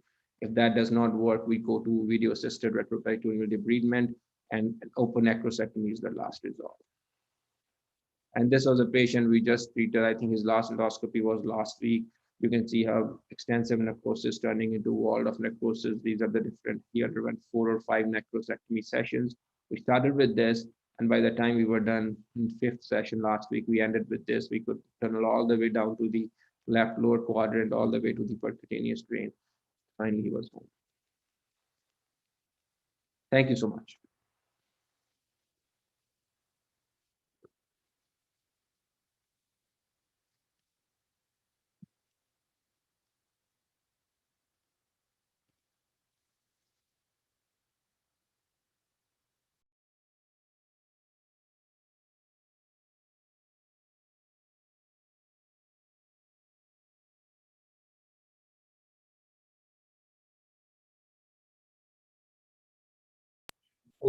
Thank you, Ajay, for your contributive second talk. And second talk is very useful. We are also using the action, hot action stent in India and Nagi stent, but these stents are very costly, and people, the poor country doesn't afford hot action stent. We rely on the plastic stents. We put plastic stents in the PPC. Second talk is very useful. We are also using the action, hot action stent in India. The Nagi stent, but these stents are very costly, and That's not excellence. When we lie out the plastic essence, we put plastic essence. Very, very good point you bring out. During my fellowship, when we did start with plastic stents, and we did not have access at that time. So, and again, now I think more and more people are, there's still studies going on which one is better. Something is better than nothing. If you have, you can do it, I think.